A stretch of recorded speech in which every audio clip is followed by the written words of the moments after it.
Karina? We're gonna bring the Montgomery County Planning Commission meeting for May 10th, 2023 to order. Let the record show attendance. Myself, Dulcie, Jonathan, and John are in the boardroom. We have Bob, Jill, and Nicole online. And that's it for now. So are there any board comments? Anybody in the room? Jonathan? John, Dulcie? I'd just like to thank Karina for the minutes. You know, every time I read them, they're clear. I rarely catch anything. And I appreciate being able to go back and really get a grasp on what we did last time, right before we come in. So thank you. I want to thank Dulcie for filling in last month. So You did an excellent job. Didn't even miss me. I know it wasn't in the minutes. Stephen was in Portugal. Yes. Anybody online? Bob, Nicole, Jill. No comments for me. Thank you, Steve. Can turn her volume on. Somebody must have played my volume set, because it should have been that loud. So with that, do we have it's turned on, yes, so. Is there a motion to approve the monthly board meeting minutes from April 12th, 2023? So moved. Moved as a second. Second. Been moved and seconded. Or is there any comments or corrections in the board meeting minutes? I know you're going to catch me on one after I said that they were so good. They are so good. But on the public comment, when this person from Lower Pottsgrove talked about the electric gym, didn't we say the commission was going to work on a model ordinance? Or my notes reflect that we had some response because he had been in contact with you folks prior to the meeting. Yes, and not quite that language. We did get back to the township and brought that issue up and asked for their direction. They at this time are not asking us to develop anything for them. So it is a larger issue that continues to be looked at, and we're engaged with the regional partners on some of that. But we don't have a clear path to develop anything at this point. We have to talk to him, and this issue is very specific. So that's all I can really say right now. The commission is not preparing a model ordinance for that.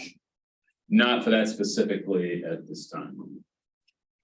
Any other comments or corrections on the meeting minutes? Seeing none, are there any negative votes to approve the meeting minutes? Okay, move along. Our next agenda is public comment. Is there any comment from anybody in the room or online? If you're online and you'd like to make a comment during this period, please unmute yourself and give us your name and the municipality you preside in. Any public comment? Okay, so now we'll go on to our first agenda item, which is the Open Space and Trails Program update. Call on Bill. Good morning, Bill. Good morning.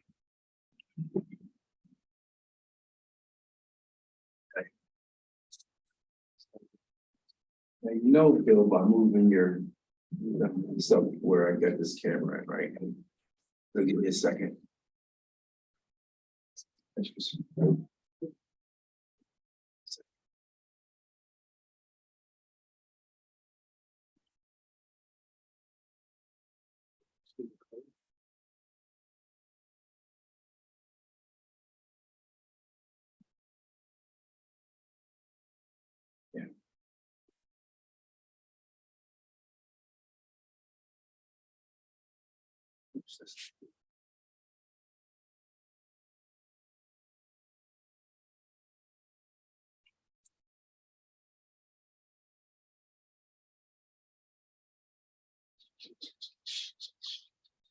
Okay, good morning. Thanks for having us. So this is going to be a section-wide effort here. As you can tell, we have the bullpen set up here. Scott thought a few weeks ago that it would be good to update you on where we have been and where we are with some of our open space projects, as well as I'm going to do a little bit at the end about our trail projects, but this is really a focus on open space because it would take a really long time to cover both open space and trails. So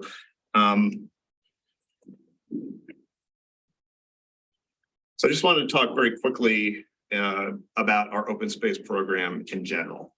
So our open space funds are part of the annual capital improvement plan budget. So we put money into the capital budget every year for open space purposes. Typically that allocation is between $2 and $3 million a year. So when you look back historically at, the $100 million open space program or the $150 million bond issue, this is a very small amount compared to that, but we make as much do with those funds as we can. And we've been pretty productive over the last few years. In terms of uses for those funds, we use it to buy land that the county will own and fee. We also grant it to municipalities who approach us and ask us if we would be willing to offer them an open space grant. And of course, there's a process for what happens when we get a request like that. We go to the open space board and ultimately the commissioners. We also offer open space grants to nonprofits, whether it's Natural Lands or Heritage Conservancy or some other nonprofit entity. Open space funds that are allocated every year can also be used for related expenses for an open space project. Like if we buy a property for the county and there's an existing structure on it that we want to demolish, we can use those funds to demolish the building. And in terms of how the funds are used once they're granted, they can be used to acquire property, and they can also be used to purchase conservation easements on properties as well for external entities that are seeking those funds. And then we also use those, I call it exploratory expenses. That includes things like appraisals and surveys, practices that might not result in an actual allocation of funds, but we use those funds to do explorations of potential open space projects as well. As far as the process goes, I would say that the vast majority of our open space projects are a result of us being approached by somebody as opposed to us going out.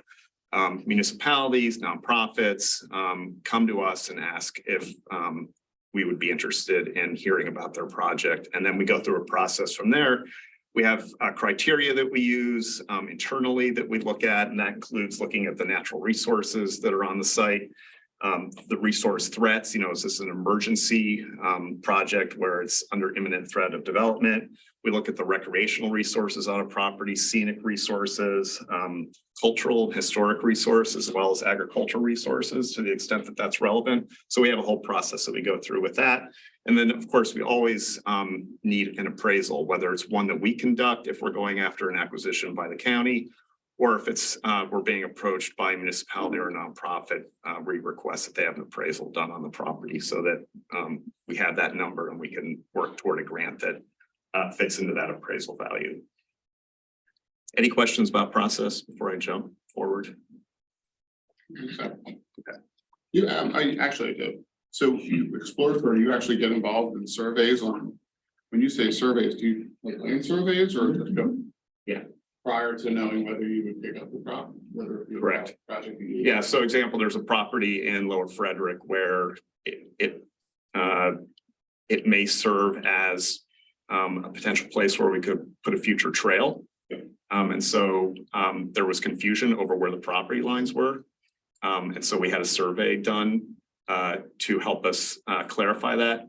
In that case, actually, it made it more confusing because there was a lot of overlapping title. But that's an example where we would pay money to have that work done with uncertainty as to whether it will ultimately result in a project. And some of that stuff can't be looked upon like through the aerial programs and GIS or near map or anything like that, which is not detailed enough, I guess. No, well, in that case, it certainly wasn't enough. The surveyor actually ended up doing a survey, but also a huge amount of title searching as well. Thank you. Sure. Yes. Do you ask for money each year in the capital budget for projects that are already in the pipeline? Or do they come after you have allotted a certain amount of money in the year? Yeah, so great question. And that the answer is both. There are projects that, we do our best when we put the capital budget together to project when we're going to have to cut checks in the upcoming year. sometimes those projects lag and we end up not cutting a check. A good example of that is Camp Laughing Waters, which Brian's going to talk about. This is a $2.7 million contribution by the county. We're paying it in 3 installments of roughly $900,000. We thought that was going to close last year. I've been carrying that money through the capital budget for 3 years. And it looks like we're finally going to close this year, but that's an example where I had to literally sit on $1 million and not, you know, if someone came to us with another request and our budget was already being consumed by that project and others, I wouldn't be able to, you know, there's a limit on what we can grant by the budget. And in that case, we had $1 million sort of parked for Camp Laughing Waters and we didn't use it. Is it parked from the budget it was originally allocated to and then carried forward, or is it constantly eating into your budget, your capital budget each year? Encumbered, isn't it? What's that? It's just encumbered. It's encumbered. Yeah, it is encumbered. Well, so when we went, so for in the case of the $2.5 million or the $2.7 million, that money, for example, last year I finally went to the commissioners, asked them to allocate that money officially because we thought we were going to finally cut the checks. But like when I look forward to the coming year, when I do the budget, I need to make sure that the money that we're going to be putting toward Camp Laughing Waters is in that budget. In other words, I can't ignore it and say that like it was encumbered 5 years ago. Because I need to have the money available in the budget so that when we put a request up to purchasing, they see that there's $900,000 available in the 2023 or 2024 capital budget. Okay. Those So out years shift every year, like, so we update and they don't officially count, like if we put something in this year for 2025. It's mainly theoretical, it needs to be there, it's a placeholder, but in 2024, we're gonna decide, will it actually be spent in 2025, and then yes. Right, the only budget that's approved is the upcoming year. I know what you're saying like, if You thought you were gonna cut a check last year for $1 million and you don't. and we don't, What happens to the $1 million that you had last year? I budget that for the upcoming year to make sure that there's $1 million. You don't use it in that year. You don't use it in that year, so there are $1 million less projects that year. Yeah, we didn't spend $1 million, like $1 million just. It doesn't eat, it doesn't eat into our next year's budget. They don't say, well, you have these, I'm thinking, they don't say, no, we're not going to give you that $1 million because it's now in this year's budget. They don't So that's true. Yes, that's true. Like, so say I had that $1 million and I knew I needed that in 2024. And we put the budget request in and at $3 million, of which 1 million was part of that. And they came back and said, look, we're only going to give your open space program $500,000 next year. We'd be able to go back and say, well, you know, the commissioners approved this 2.7. We need to have the 900,000 or $1 million available next year at a minimum. Right, I think I want to belabor a point because this came up during our conversations with the grant programs. So that's why I'm asking the question. So if you had in 2022, if you had $1 million as part of that budget for property ABC, and it did not get spent because whatever, encumbrance issues, whatever it may be. And then it gets spent and you anticipate that it'll get spent in 2023. In your budget, as a normal course, you have between, let's say, $2 to $3 million in the capital budget. Right.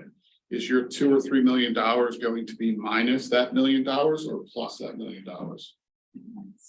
It's not, no, it's, I would budget that. I would make sure that $1 million was incorporated in my 2023 budget. Is that So it's a little loosey goosey here, but if we realize, say in June, and correct me if I'm wrong, we realize in June, okay, we're not going to get to spend that money this year. There might be a project and other projects in the pipeline would say, okay, $1 million is opened up. We can now address that or put this towards that if it's ready. If nothing's ready, yes, that theoretically you could, that's money you won't spend during that budget. And then maybe you can justify the next year asking for $4 million. It's different from the grant program in that that's a set amount. It's not guaranteed. So if you didn't spend the money on property A, B, and C in 2022, and you didn't use it for something else, you can't assume You run the that risk you're of gonna have losing. that added to your capital No. budget for the next year. You may actually have to subtract that from your capital budget next year. There's no carryover of that allotted budget number. Right, that's correct. Thank you. It took me literally 2 years to wrap my head around this, but that's the way it works. Got it. Okay. We Thank you. have that concern in the grant program. Right, that's what I was We asking the always had question. that concern with the farm women program, that we didn't have enough good quality applicants for the money that we had allotted. So yeah, that's why I raised the question, Bill, just. how It's the money basically flows around. trust between our programs run out of the planning commission and the commissioners. And I think that that's what we've relied on in the past, that the offers were given, we presented offers, they were accepted, I mean, all that. And that we would follow through with them. We have a commitment to these people to follow through with it. And so far we've had, maybe we've had some stumbles in the past, but we haven't.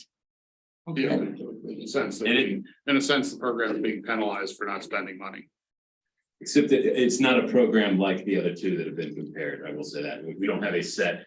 That is one of the. And that's one big thing issues. that we. That's a very big like issue. And I don't, engage. I'm sorry, say that again? So there's not a set grant program where we're saying $2 million a year is going to go toward municipal projects at this moment. That is something that we have a proposal that we're getting out there this year, this budget, but that's the difference between 2040 grants and farmland and this. In open space. It's definitely capital based, administration based. What can we spend the money on this year? What are we going to allow you to spend the money on this year?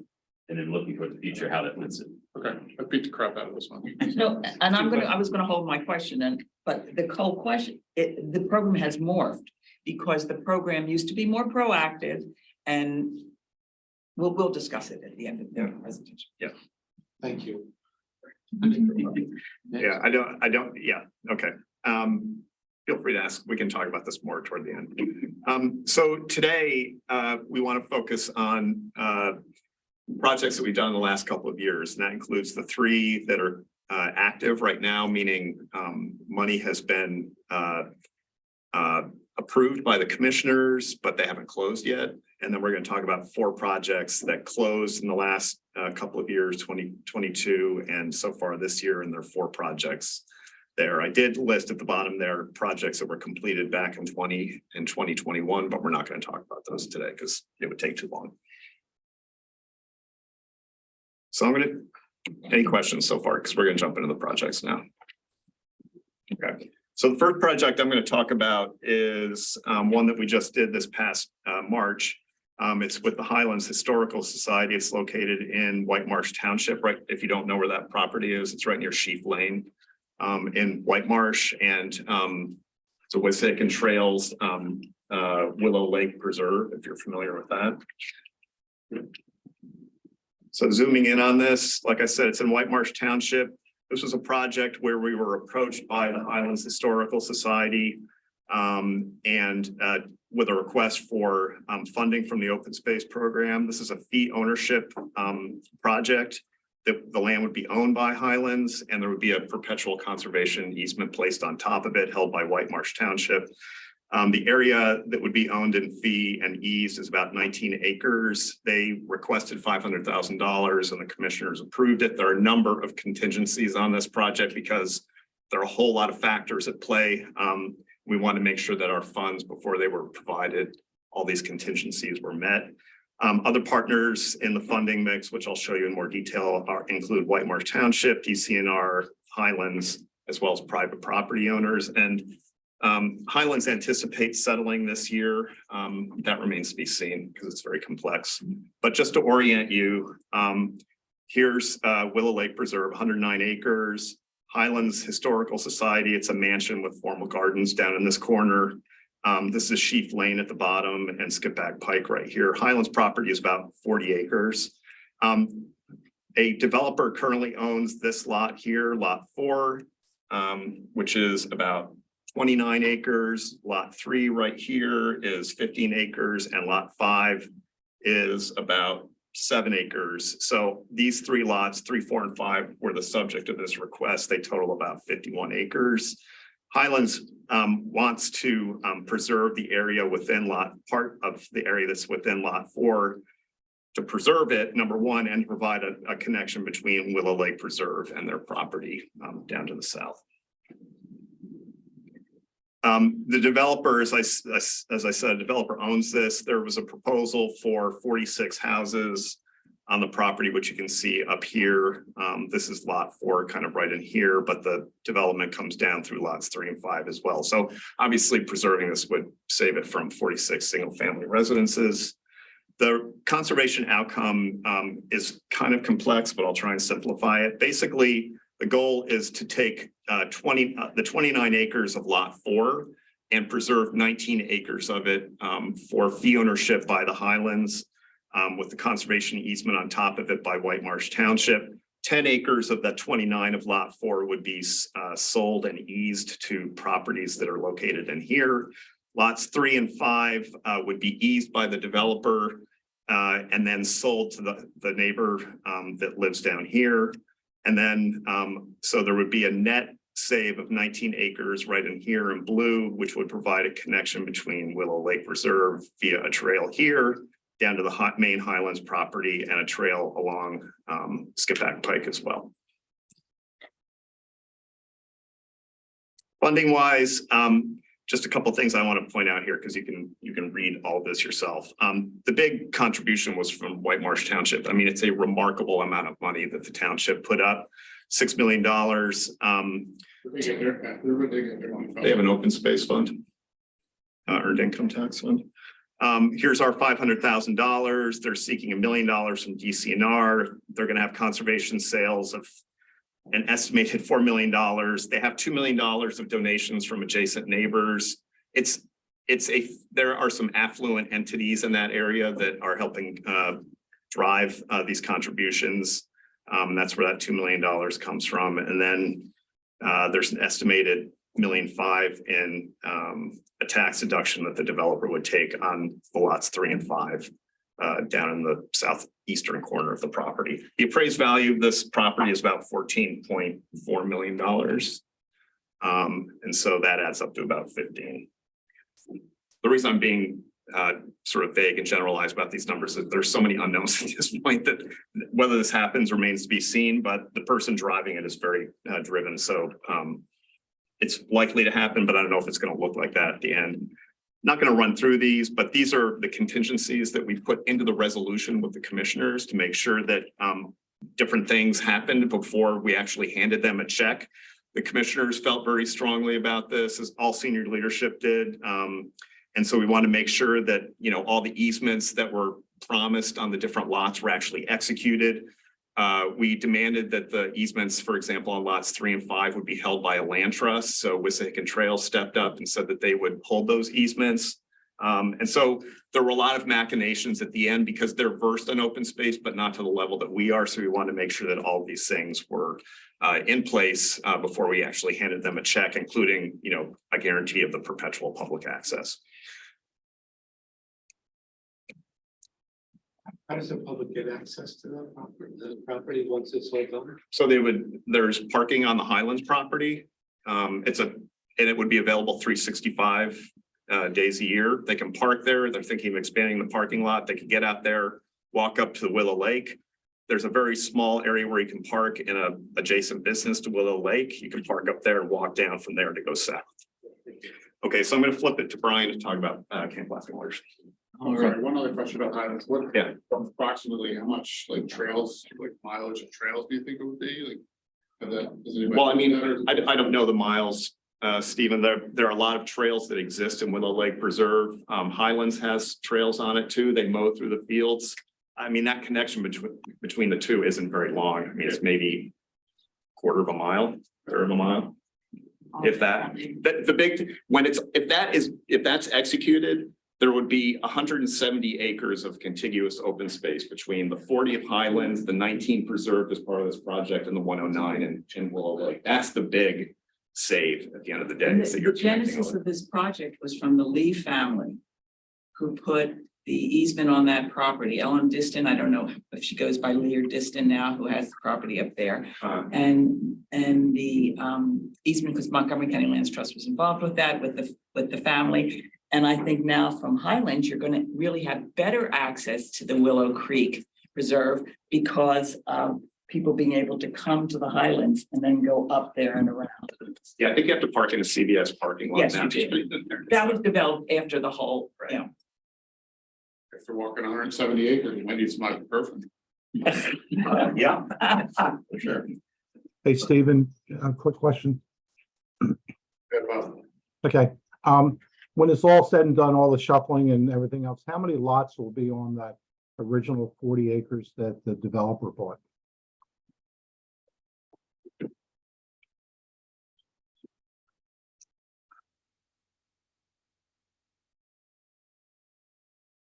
you're gonna have, these two lots will be sold to this owner over Which- here.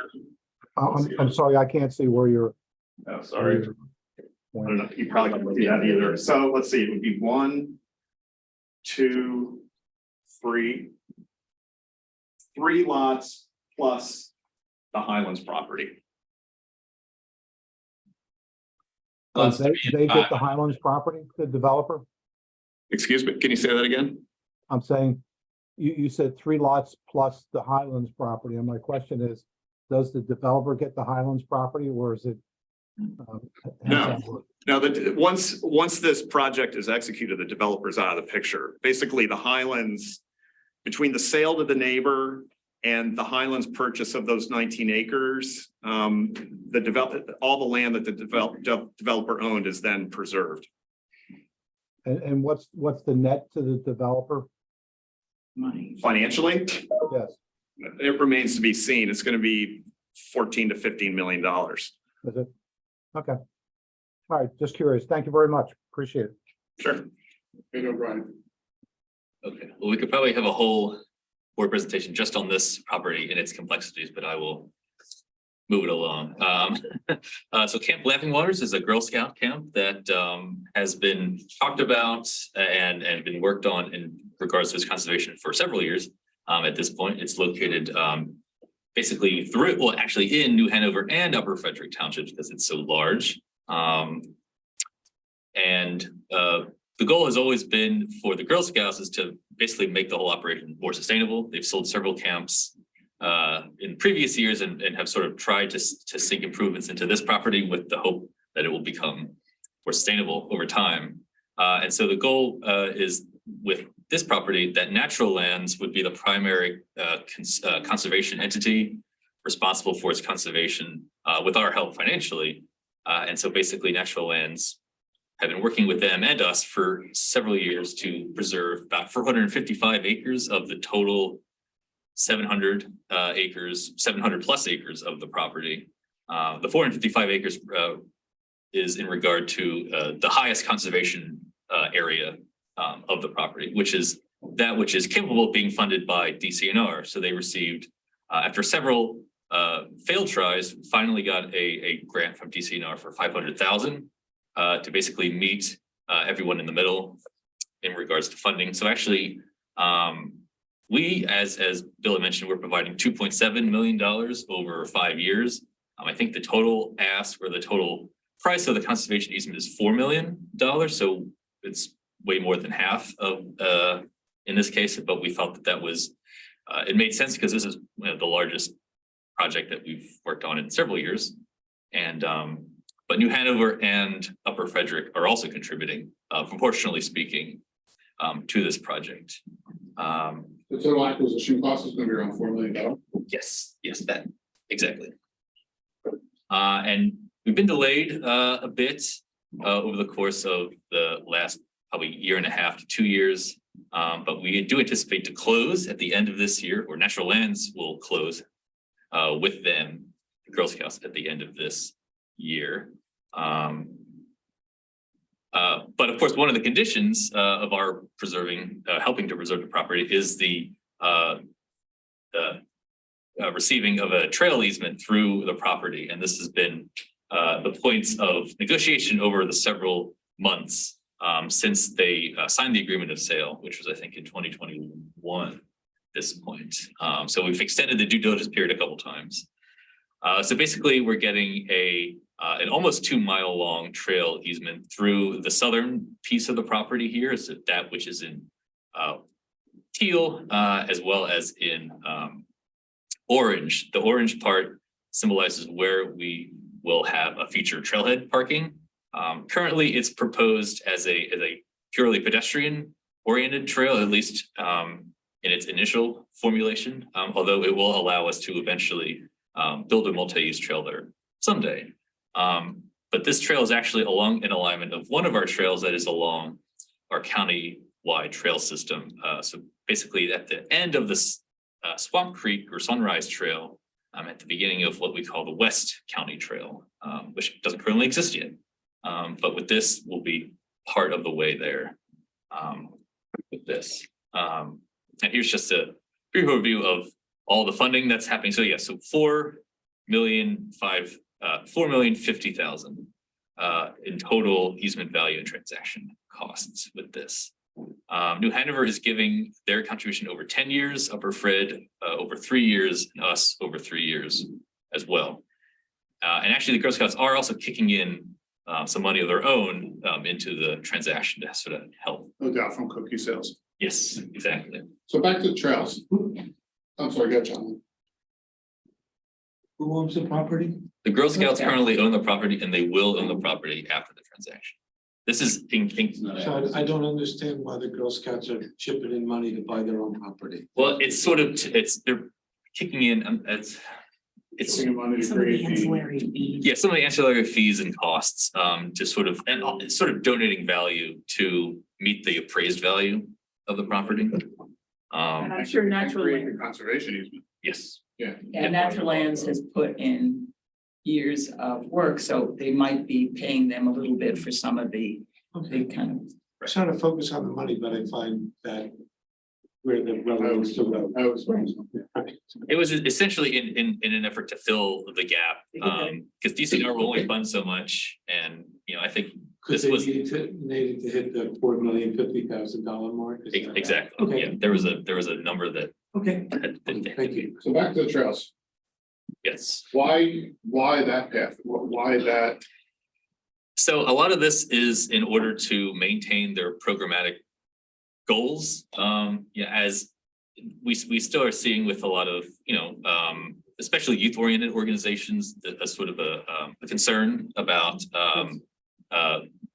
disruption of their activities in the campgrounds, as well as just general wariness of potential trail users, even though they themselves can use the trail themselves. The Girl Scouts are intending to continue to use the property. They will use the property, yes, going forward. Separation between the use of the property, between their continued use of the property and potential public using trails. That's correct. So they put it to the outer edge. That's what I didn't understand. Yes.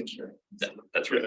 Yeah, so this is the southern, the entire southern boundary of property.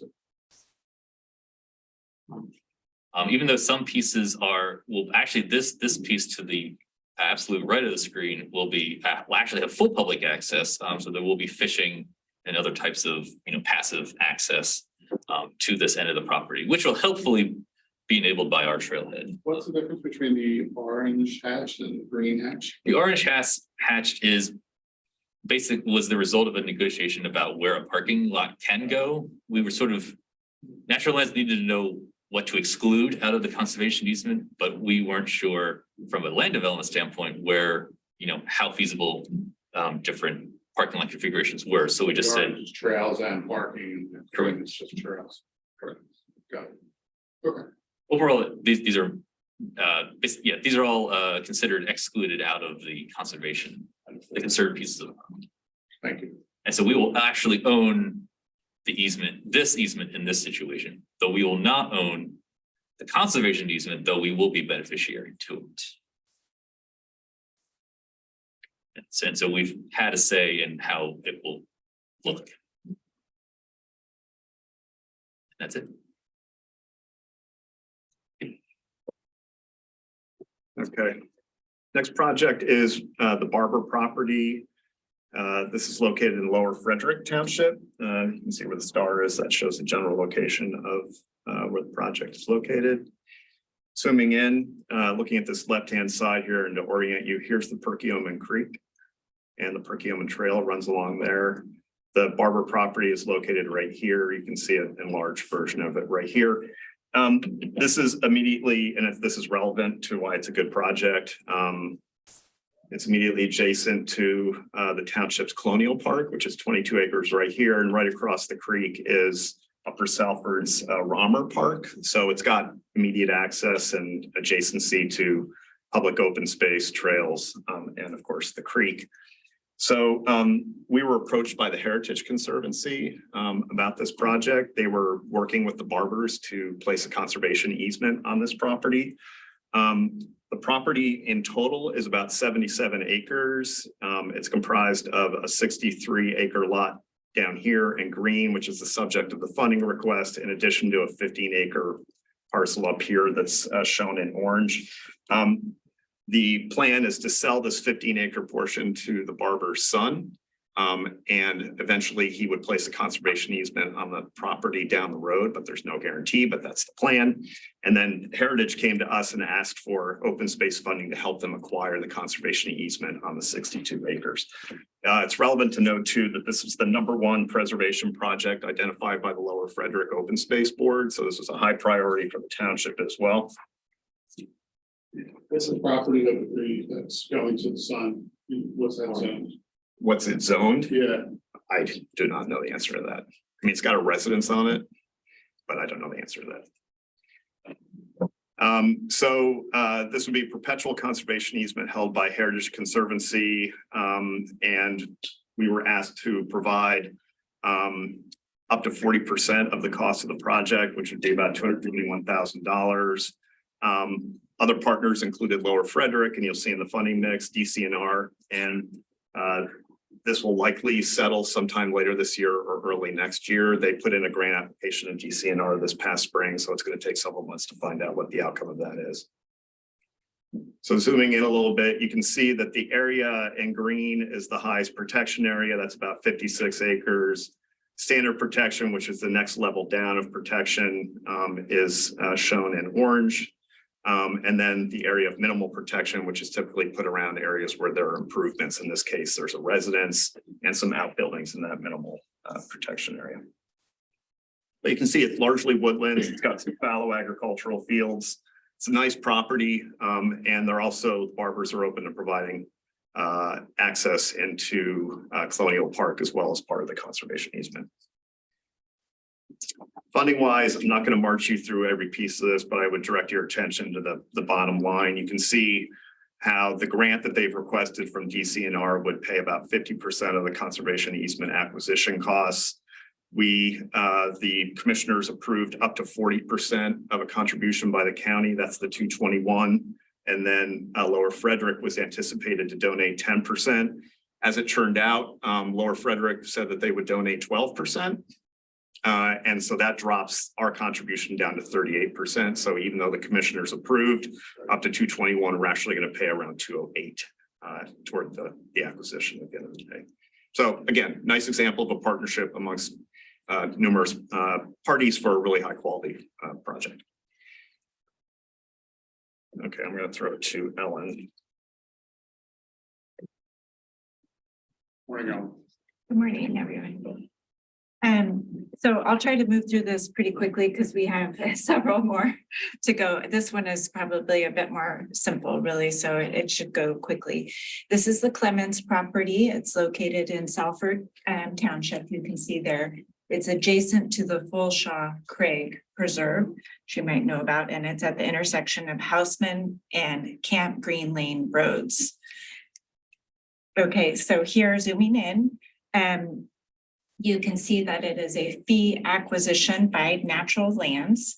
Natural Lands has purchased it from Mildred Clemens. The parcel is 7.3 acres. It's undeveloped and mostly woodland. And it is, you can see situated right here. This is the Fulshaw Craig Preserve. It is a very environmentally valuable landscape being adjacent to that large preserve. And it's also situated in the Unami Creek Ridge Valley Creek Conservation Landscape. It was identified as that in the natural areas inventory. So the full preserve of Fullshaw Craig is 320 acres. It has miles of public trails.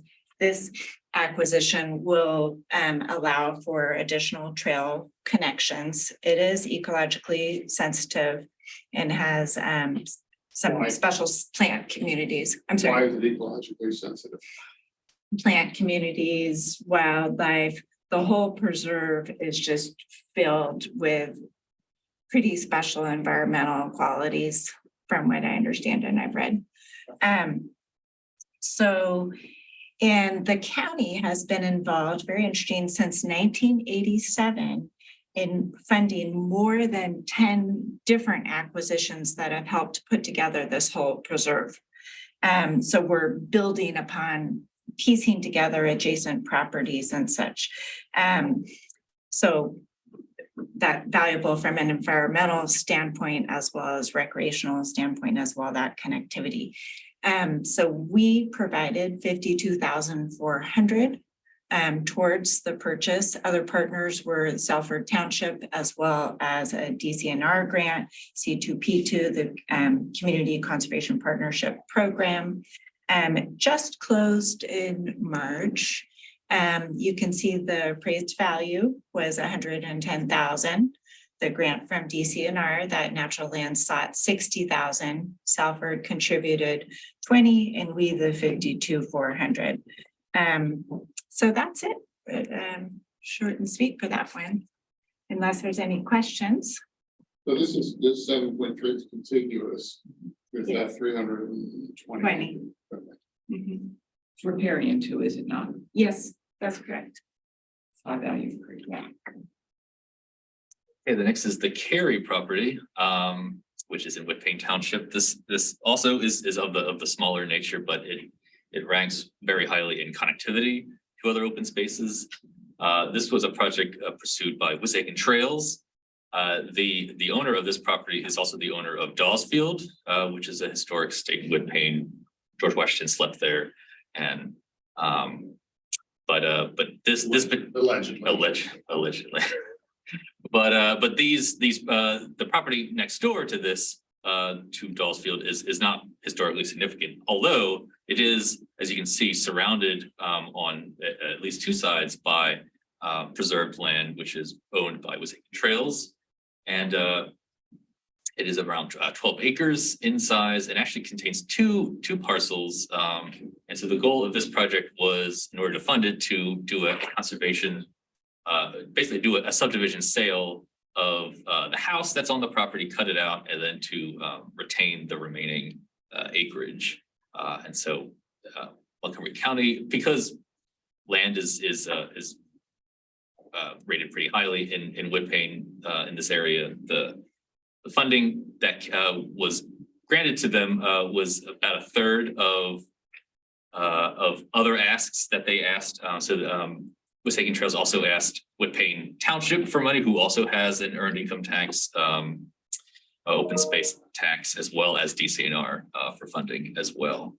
And so this was accomplished. They actually had to do a little tricky subdivision process with this property here. So here's a better picture. Here's Dawsfield here. The seller wanted to retain some of the property. It turned out that the BOA, Board of Assessment parcels, did not match the title lines. So that was another issue that the property owner at the time didn't know. So actually they got more land out of it than they thought they were going to, which was a positive development.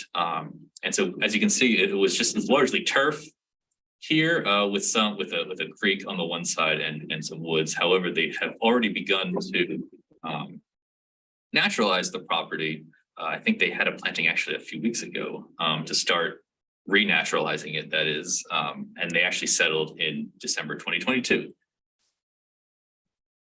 And this will show you, yeah, so here's basically the new property lines. The blue is what was sold or was being sold to a residential property owner. And it was appraised and purchased at 2.7 million. But 10 acres ultimately is now preserved and is attached to the Camp Woods Preserve of Wissahickon Trails. And here are the asked. So Whitpain was asked for the same amount that we were, and then the DCNR grant that was received was just shy of what they asked for. They asked for 500,000. They got 450,000. And yes, and I mentioned that they are already starting to renaturalize the property. Why do they need to renationalize it? Because right now it's turf, like turf grass. There's some successional woodlands to the north here, but it's just been maintained as a residential turf backyard. Actually, there's some golf holes, a tee and a green that was maintained by the previous owner. So they're actually just Yeah. Yeah. Understood. All right. and that's it. Oh, this is also Where nobody was getting up. Next property is the Evans property in Perkiomen Township along Rollins Road, which is 113 in Perkiomen Township. Actually, technically Donna handled the acquisition itself, but I'm handling a grant that we applied for this and other properties to acquire along 113 in Perkiomen Township. So you can see it's right along our Perkiomen Trail. Actually, it's adjacent to our a trailhead that we own and maintain for the Perkiomen Trail, which was part of the reason why we pursued this project. Originally, the property owners approached us because they were flooded out in Hurricane Ida. All three properties here, so you can see this is the larger of the three, the Evans property, and then two twins were also under consideration to be acquired. The property owner could have pursued, floodplain buyout funding, but that would have taken too long for their particular timeline. So we decided to pursue it on our end. We also, we applied to DCNR for funding to technically encompass the entire of the three properties here. So we own this property up here. It sort of bends around the three properties. Here's our trailhead here, just off of Rollins Road. Here's Gravel Pike over here. And here's the Perkiomen Trail here. So we own this property as well. And this is a Pico property, which is relatively undeveloped in this piece right here. So ultimately, when it came down to it, we decided to not pursue the other two properties because of the relative size of them compared to the one that we really wanted, which was again adjacent to our trailhead. That's the blue. That's the blue. Yes, the blue is the actual footprint of the trailhead. And our goal is to actually extend probably at least double the size of the trailhead to become on the property itself. And so we'll merge these properties. So the acquisition is the green. Acquisition is the green. That is correct. Yes. We settled in August of 2022. And we actually did also receive the grant that we applied for. Technically, again, it was for all three properties. So this will be prorated for what we actually will be spending on the Evans property. Here, we disconnected the utilities and demolition is forthcoming. However, an interesting sort of a side result of this was that we were able to work with the Perkiomen Fire Department to have them do a fire training exercise. No live fires, but actual emergency response exercises with the vacant buildings prior to our demolition of them. So they were happy to have that experience with us. Thank you. Okay, coming in the home stretch here. We're wrapping it up with the Deep Creek Learning Center that's in Upper Frederick Township. This was another property that we were approached by the property owner. It had been functioning as the Deep Creek Learning Center, an alternative educational grades K through 8. And they also got flooded out during Ida. So this property actually consists of two parcels. You can see here. The larger one is the old farmhouse that was previously used as a church. And then the smaller one, there is cited a small bungalow. So the benefit of this is that, not only are we adding on to a lot of county open space that we have, this is at the base of Green Lane Park. Here's the Perkiomen Trail. This is a little tributary coming in, but we'll be able to use this for parking for people who wish to access the trail without going all the way up and using the parking lot. And then we're removing these structures out of the floodplain. So we paid just under $300,000. And so not quite 60 acres, but I think it's around 2. That's my mistake. That's all right. Not 60 acres. No. We're saying that's a hell of a deal. Yeah. I wish. So we've been going through the various due diligence steps, and we've acquired it. We found that there is asbestos tiling in the larger building. We're working with our demolition contractors so that they can get that properly removed. Very good. And then so here's a on the ground view of the house. And the other positive thing is that we stopped an adjacent nuisance land use. There was potential that this property owner was looking to expand, his operations down into the floodplain. And What is that use?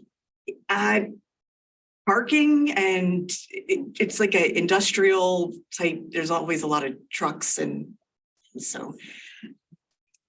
Just storage of them, or do they work on them? I've only seen storage. I don't know if they work on them in the building or not, but it's kind of an eyesore at the very least. I'll go through things.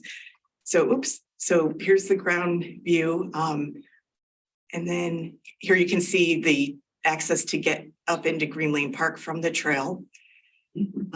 Here's another view of the building itself. And we'll be working on that this spring into summer. And you're taking the building down?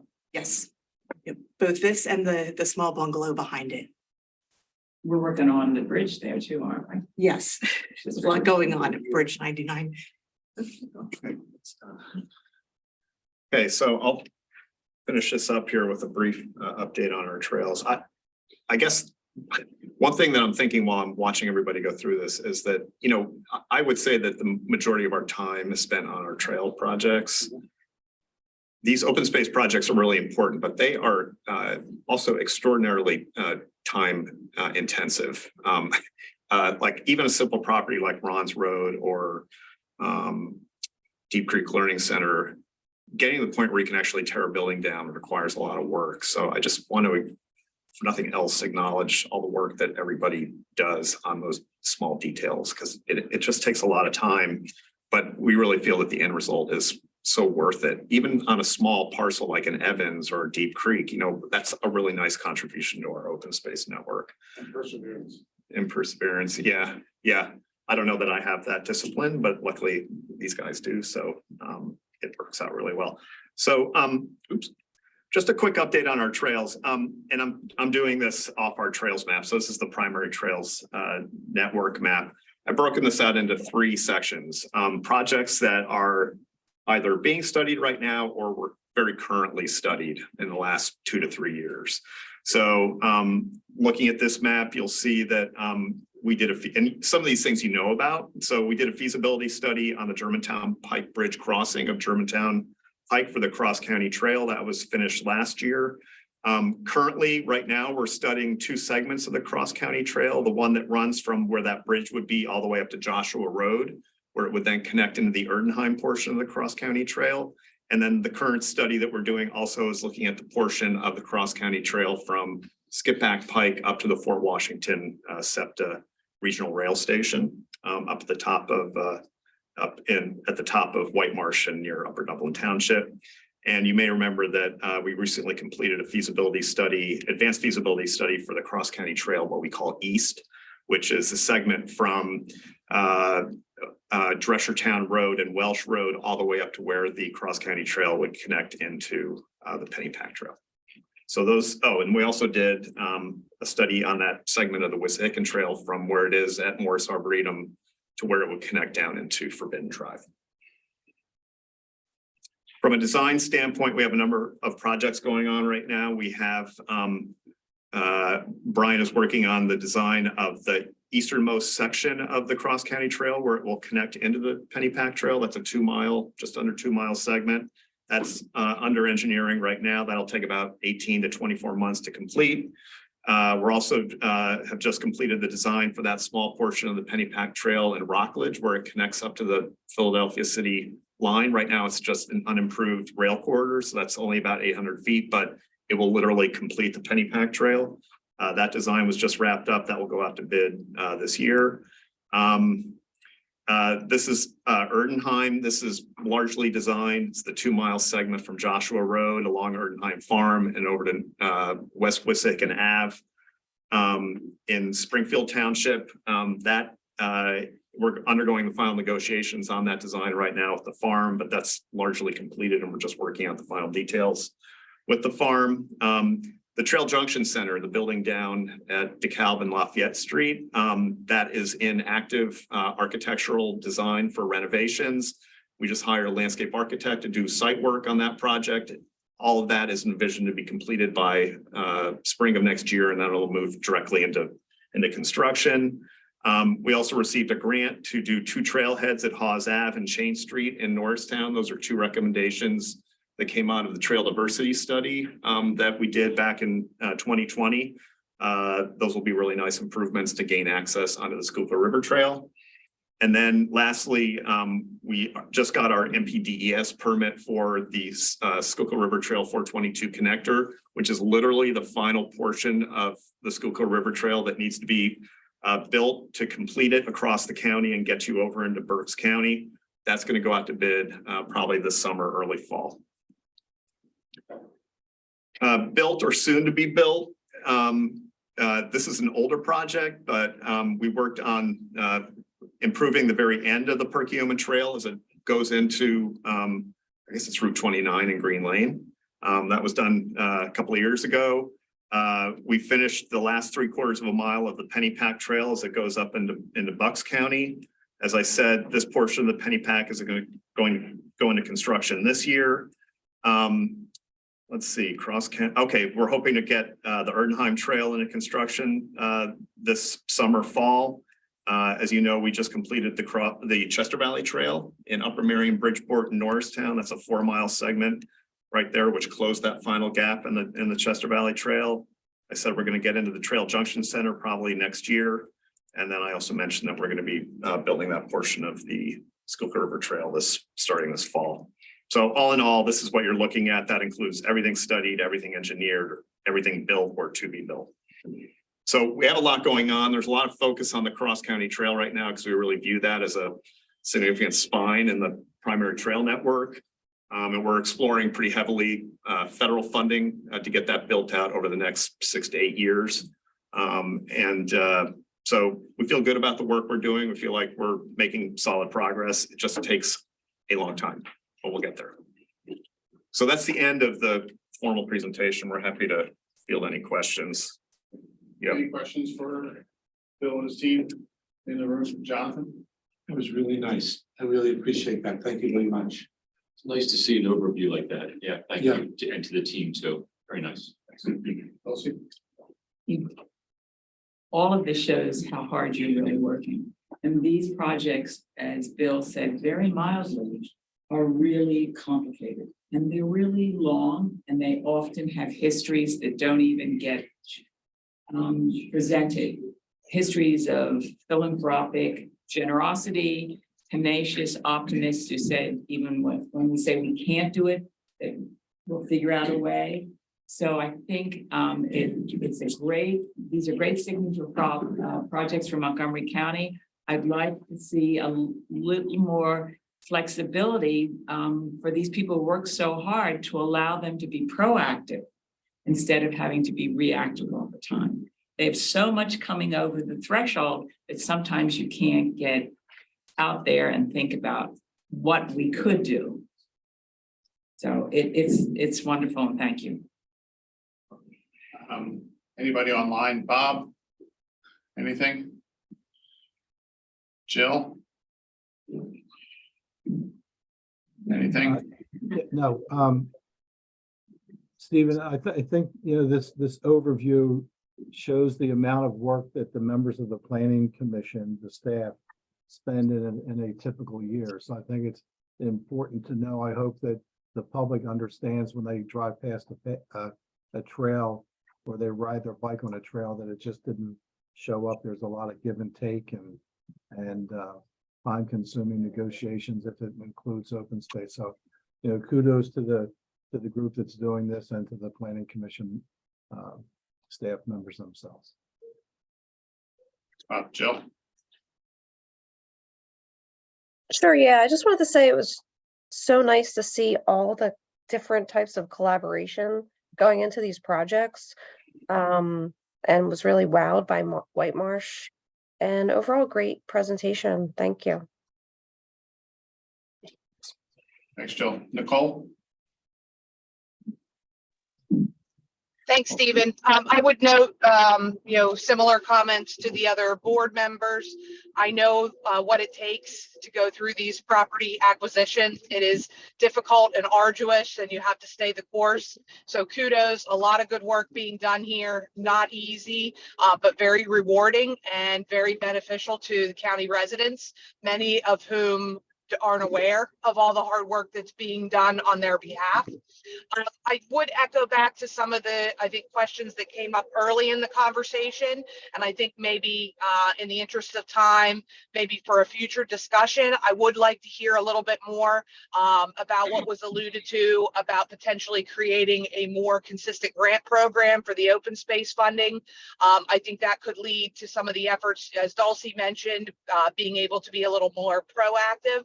And I think as part of that discussion, it would be interesting to hear, historically what has been spent or at least allocated through the open space versus what has been spent, to kind of understand. I expect there's a lot of ups and downs because it has really been reactive, and it would be interesting to hear the staff and planning commission thoughts on, creating a more consistent program and what that type of funding should look like. So greatly appreciate the presentation. Thank you.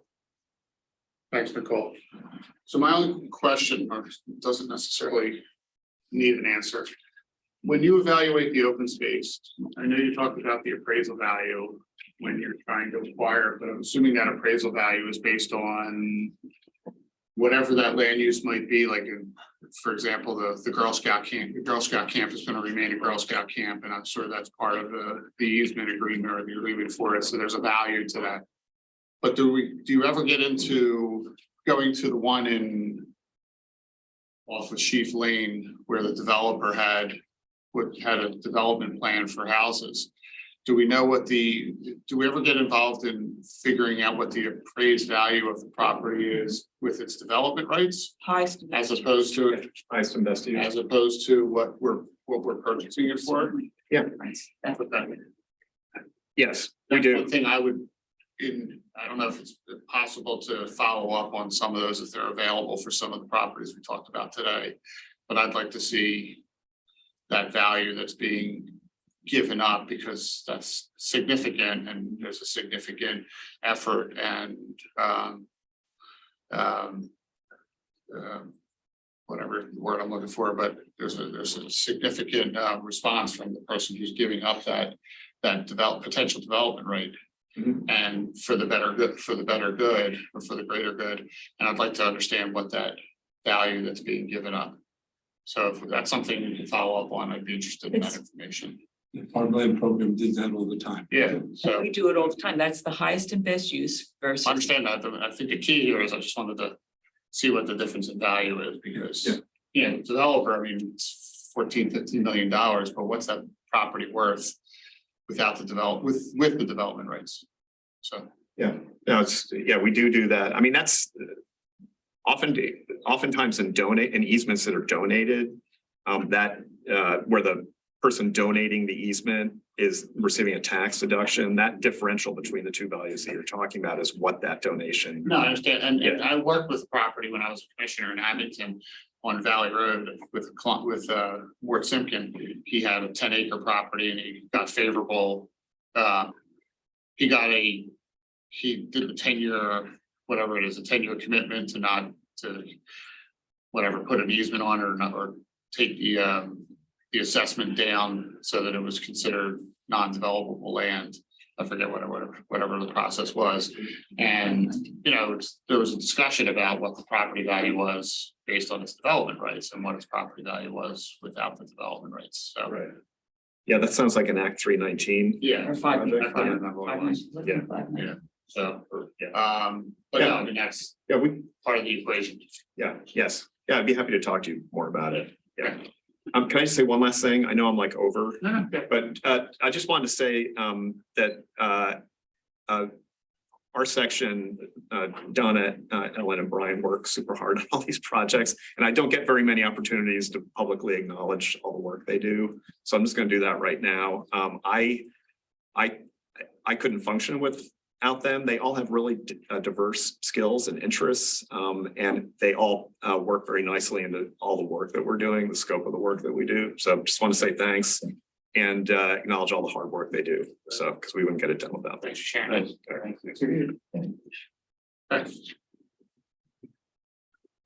All right, move on to community planning update for Abington Township and Mike. Good morning, how are y'all doing? Well, Good. One second. I'm gonna talk, I'm Mike Narkwich, Community Planning Assistant Manager, and I'm gonna talk about the Abington Community Planning Assistance Contract Renewal.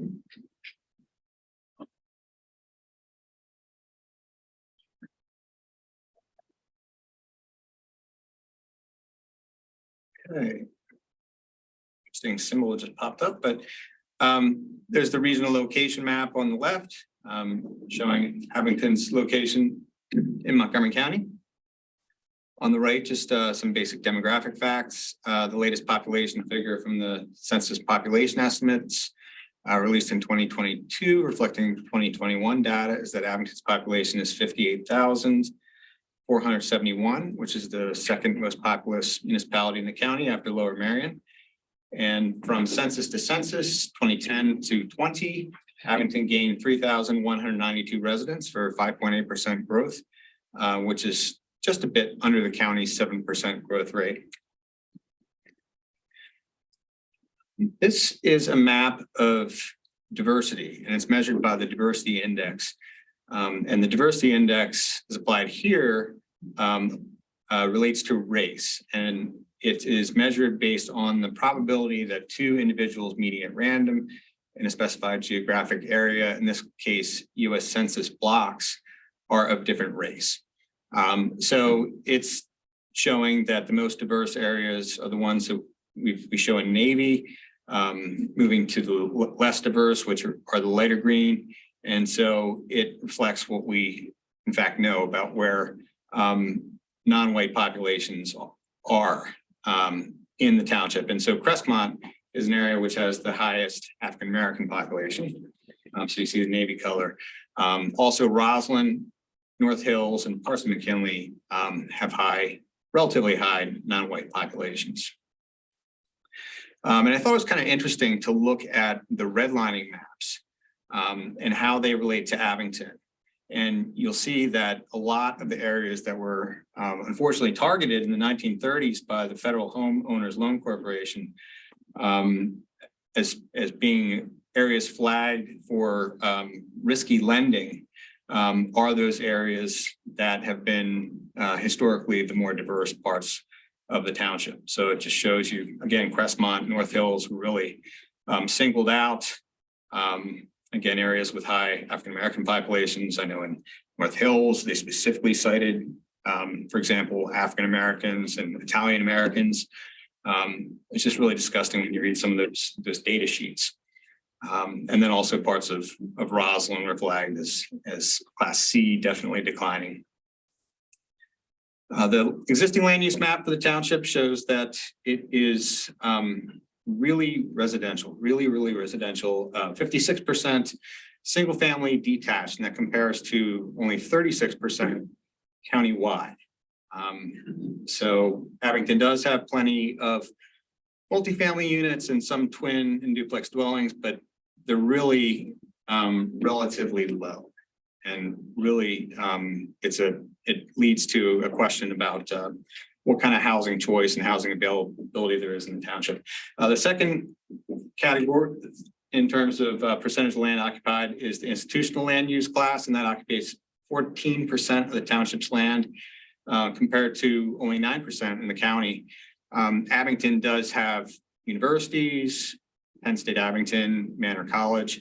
They have hospitals, Abington Jefferson, Holy Redeemer. And then significant land is occupied by cemeteries, educational institutions, and other institutional uses. Public open space is right at the county average of 8%, and that comes in third in terms of categories of land use occupying land in the township. So in the last contract, which covered the term 2020 to 22, we worked on and finished a draft of Vision 2035, the township's comp plan. Still work going on that, but we've completed our portion of that. The township is going to be holding some public outreach meetings this month and next. The plan's recommendations are focused in 5 areas, including transportation, housing, future land use, environmental management and resilience, and historic preservation. And just to go back briefly and touch on that, with historic preservation, the township does not have a historic preservation ordinance. So that's one thing that people in the township and on the comp plan team feel very strongly about. The survey was conducted a few years ago, some funding from the Heritage Conservancy of targeted blocks that have a high number of historic structures in the township. It was maybe 10% or less of the township. But it gave us some good information, and that can serve as a springboard for a future inventory. And then we'd also like to create a historical commission. With environmental management and sustainability, the township's Environmental Advisory Council and Shade Tree Commission are highly active, and they provide us with a lot of recommendations and good ideas. There's a lot of civic activism in those areas with tree plantings and stream restorations.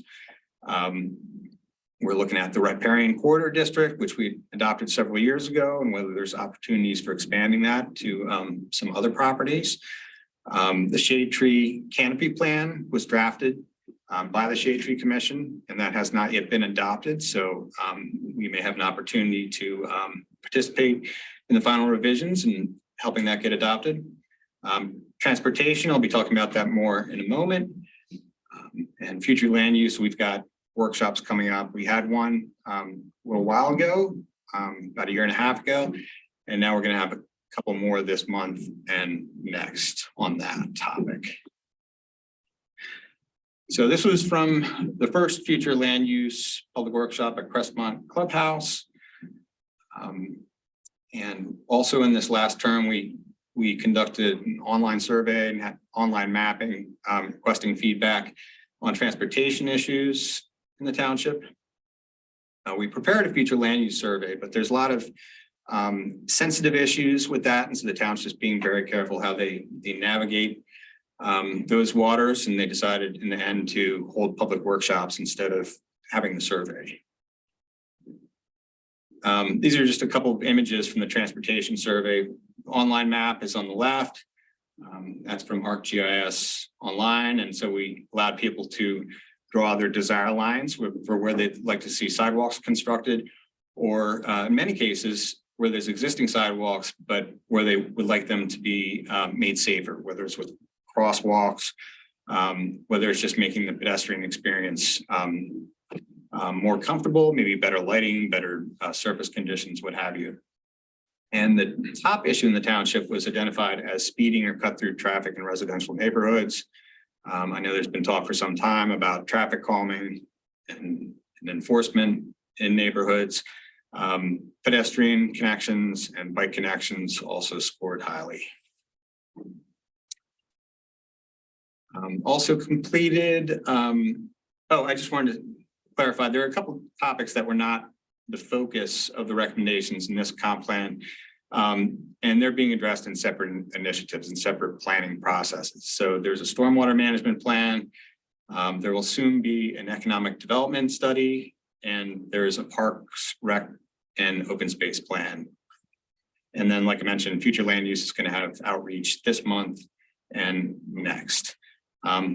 The comp plan development team did not, like we did in Lansdale, have a separate chapter devoted to diversity, equity, and inclusion, but still feels it's important. They wanted to address the issue throughout the plan and chapters, topic by topic, as appropriate.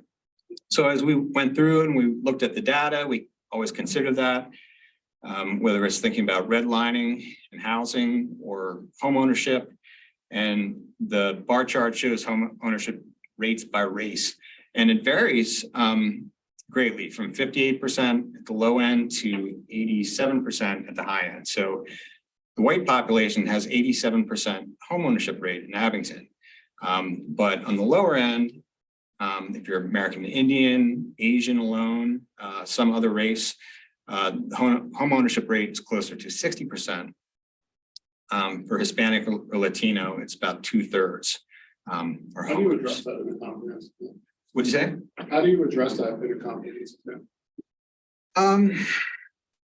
Well, I think the first thing is recognizing the issue. And considering the matters, getting a better understanding of the issue and how it relates to people. There's probably no easy way of addressing it in a comprehensive plan. But one thing that we have been talking about is missing middle housing, housing affordability, housing choice. What are the budgets of different households, whether it's from different races or ethnicities or age groups? What are their housing preferences? Is all the housing in one community one type, whereas the trend is to find other types of housing more desirable, maybe more affordable. Right, so back to my question. Yeah, how do you address it? Let's talk more like on a county basis. Right. Lansdale, you said, how do you address that in a comprehensive plan? With Like, what's the net, or what's the action item to address that demographic analysis? Well, as Mike said, it's a real challenge. I mean, I think our goal was to try and compile the information in one location. One of our challenges with our zoning ordinance is that we've got sign sections distributed through every single zoning group here. And so what we took was the information about the DEI and put it in one location so that you could refer to just that one spot instead of seeing how it kind of impacted all the different chapters of the comprehensive plan. We as an employer are starting to move in that direction. We as a commission organization are starting to look for people of diverse backgrounds to get onto our commissions and to sit on some of our authorities. We're looking at opportunities to advertise. So is that what's addressed in the comprehensive plan, or? Mhm. So one thing we mentioned in that comprehensive plan was the communications issue with zoning enforcement. I remember Kristen DeDominic and others had raised the issue that there's conflicts arising at the time in the borough. And part of it was communication language barrier issue. And so it was a matter of communicating what the code was and what was acceptable and what was not acceptable.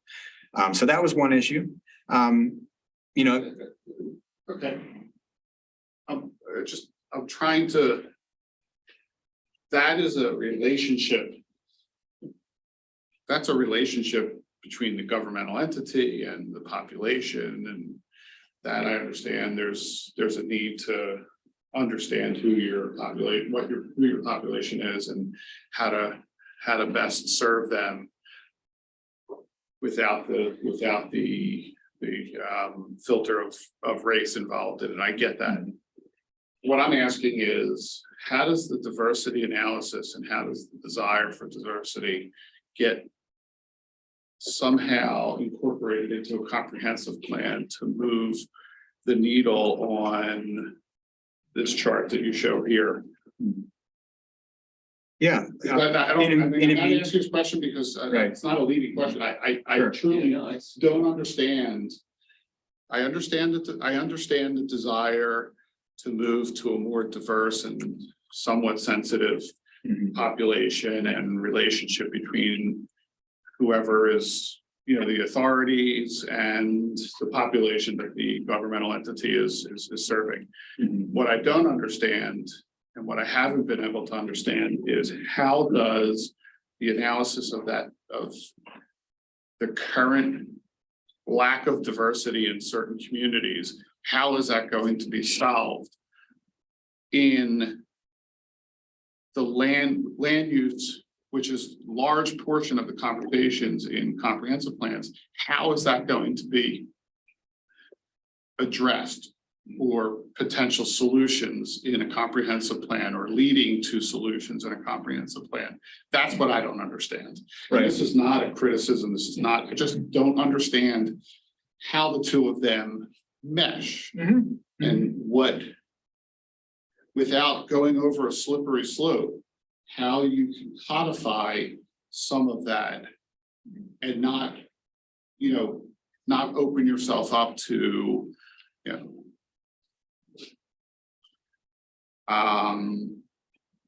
I'm trying to think of the best way to say this without opening yourself up to, some civil rights violation. for lack of a better term. Yeah, I mean, I don't think you can codify it. I think it's more of a matter of programs, communication, targeting certain groups with specialized programs, whether it's at the county level or it's the municipality creating some kind of program or communicating the program to certain groups. And I'm sorry you're up there, Michael. Yeah, no, I mean, Not specifically. I love talking about housing, so yeah. But I just am curious as to, is this idea of trying to show the demographic, show the potential deficiencies in diversity in certain communities? And I know we're talking about Abington, but I'm sure this is the case in other places. Sure. Is this something that's being addressed throughout the comprehensive plan? Like, we're talking about housing and we're going to put a note in there saying it should be more diverse, or it should attract a better diversity of the population, or more diverse of the population. Mhm. Is that the way it's addressed, or is it addressed through some other kind of recommendation that the municipality? Because if that's the only line, and as far as I see, it's really the only line you could put in there, because what is that solution outside of just saying you want it to be more diverse? Sure. Yeah, I agree that you can't put anything in that directly confronts that issue head on and tackles that issue. Right. Again, what we're doing is raising the issues so people recognize it as a concern, not necessarily to be addressed through. I don't expect it to be addressed directly through zoning at all. But we're certainly raising a bunch of issues that relate to the available housing stock and maybe how that could change in the future based on regulatory mechanisms. So can you allow more housing types in different zoning districts? Can you incentivize housing for moderate or lower incomes in certain areas? So those are the types of issues that we're considering making recommendations on. Right. So that's. Which then gets into the whole dilemma with trying to fix some of that diversity issue, because now you're getting into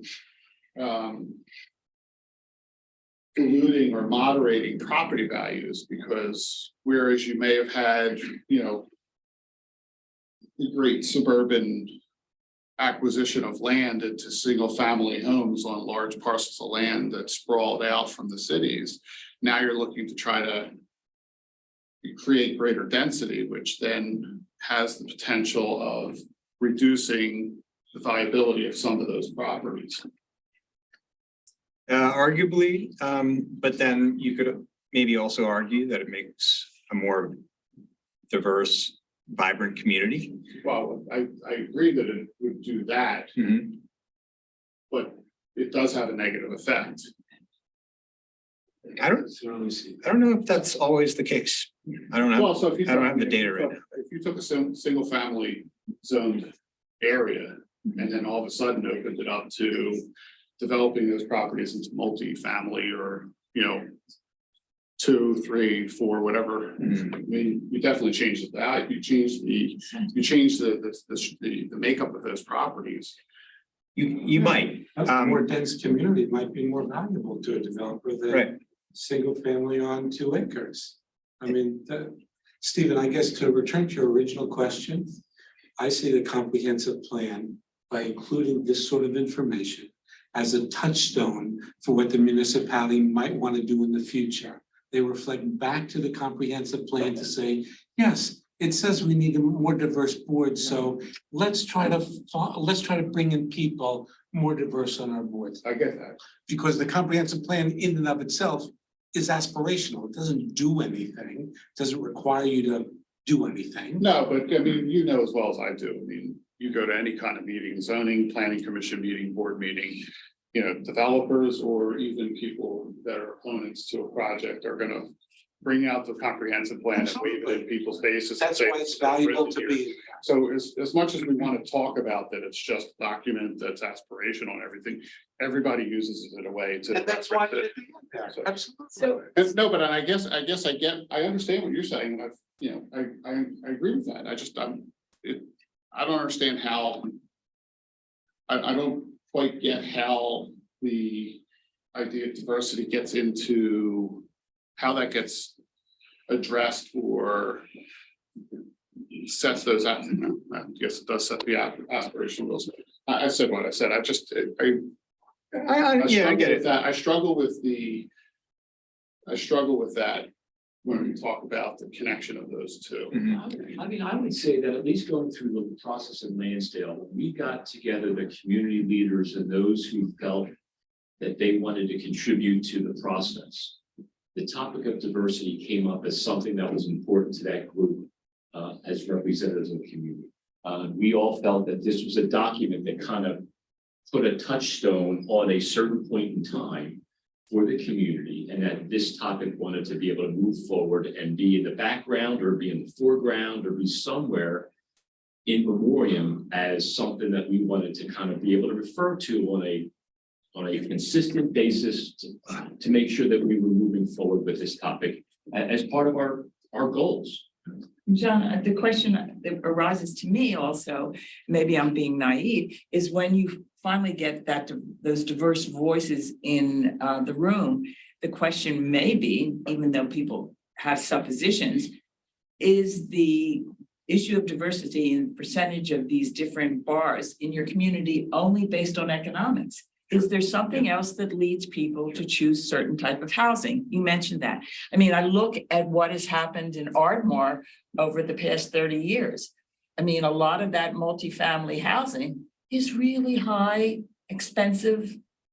You know, the houses where they took down some commercial that probably wasn't that valuable. So the assumptions we make about this sometimes are not always valid. But what Stephen is saying is it's a very hard question. How does the comprehensive plan move us toward more?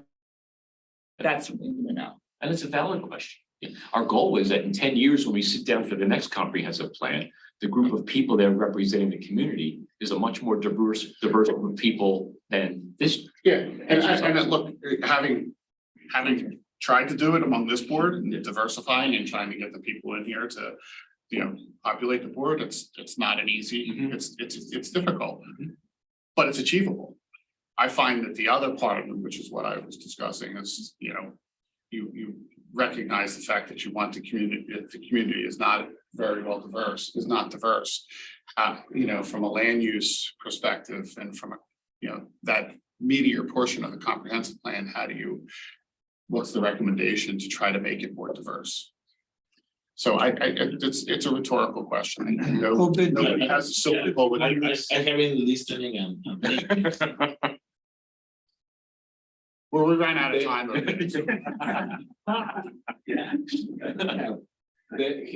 the thing is that I think there's little desire.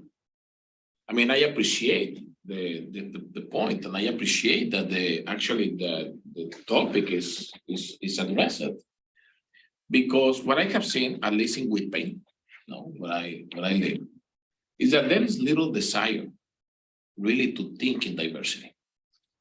And only when I think in my own street, in those roads, I am the only Hispanic in the whole street. No, and there are many, no, those roads. Me too. Well, my street too. And you say exactly, no? Therefore, there is little desire really to address this question or to think. But the truth is that 30 years from now, the country will look different. And if we don't ask the question today, these hard questions, it was very interesting to see how the impact of the redlining, we are seeing it today. And we continue seeing it today. I mean, for someone who teaches social policy, I teach social policy, for me that is important to see. Because when we design social policies, we have to think in the impact, in the outcomes. We have to measure, we have to foresee. And it's important to know what is the root. You cannot really design a social policy if you don't understand what is the root. Therefore, in this case, if we are seeing that the redlining zone is the one that, therefore, we have to think how 20 years from now we can create solutions. And we know that there will be a curve, no? That there will be a curve of certain changes. But if we can foresee ahead, that will allow us to explore the diversity of answers. I don't think that today we'll find the answer, or I don't think that right now we can foresee everything, but it's important at least to make a question. And that part is something that we have to think, because the country will be different in 30 years. Well, look, I mean, I agree with you 100%. I mean, diversity is in some way, shape, or form is going to happen because the population is going to change, and the white male is not going to be the dominant population in a lot of areas that it is now, and I get it. But what I'm asking, and you understand, I think I'm being clear. I don't know if I'm being clear. I'll tell you what. I don't know how, and if there was, I would love to find a solution to that, because I do think a diverse community is aspirational, is a worthy aspirational goal. I just don't understand how you do that necessarily within land use regulations and land use changes or whatever were aspirations in a comprehensive plan, without repeating some of the same stuff that they did when they came up with these redline areas. And so I think during the years of President Obama, there was the intention of actually to build in certain suburban areas and in certain areas affordable housing, with the idea to diversify. Without getting too political, the banner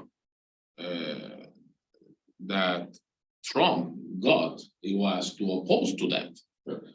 And I say that is only trying to go back to the idea of the redlining. Well, look, and then I see that what Obama was saying is, let's diversify through affordable housing in these areas. And of course, the opposition is what you mentioned. It will lower the value of the housing.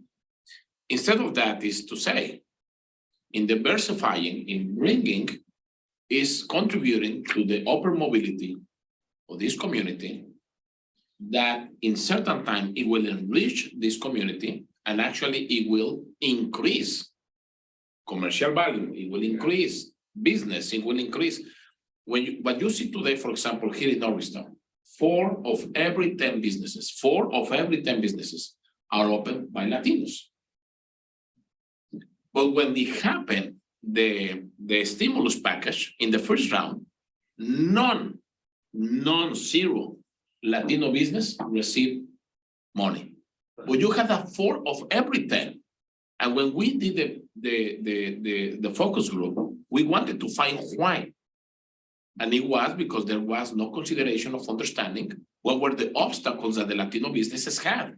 Once that we understood, I talked to Madeline Dean and she said, okay, we can submit this to Congress. And it was passed. Therefore, when you see that kind of revitalization, and when we see it with those eyes, it will happen. But you need to start with the first element, that is affordable housing. Yeah. I mean, you wanted an answer? I am giving an answer. No, and I appreciate the answer, and I, I'm sorry, my board. Yeah. I've been here, but I want to keep going because I have one other comment, and Sure. this has been eating at me ever since the planning conference that I attended. And there was all this talk about diversity and affordable housing, which was what Obed. The question that never got answered was, how do you make affordable housing affordable to build? If you want to diversify an area. Well, I mean, you're not going to pick up a piece of land, and going with what Obed was talking about, you're not going to, it's hard to pick up a piece of land in an area that you want to diversify.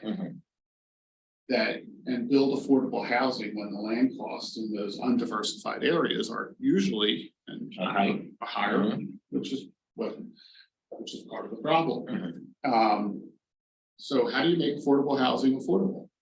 And that's, they talked about it during the planning conference, and nobody ever crossed over the line of trying to explain how do you get affordable housing developed.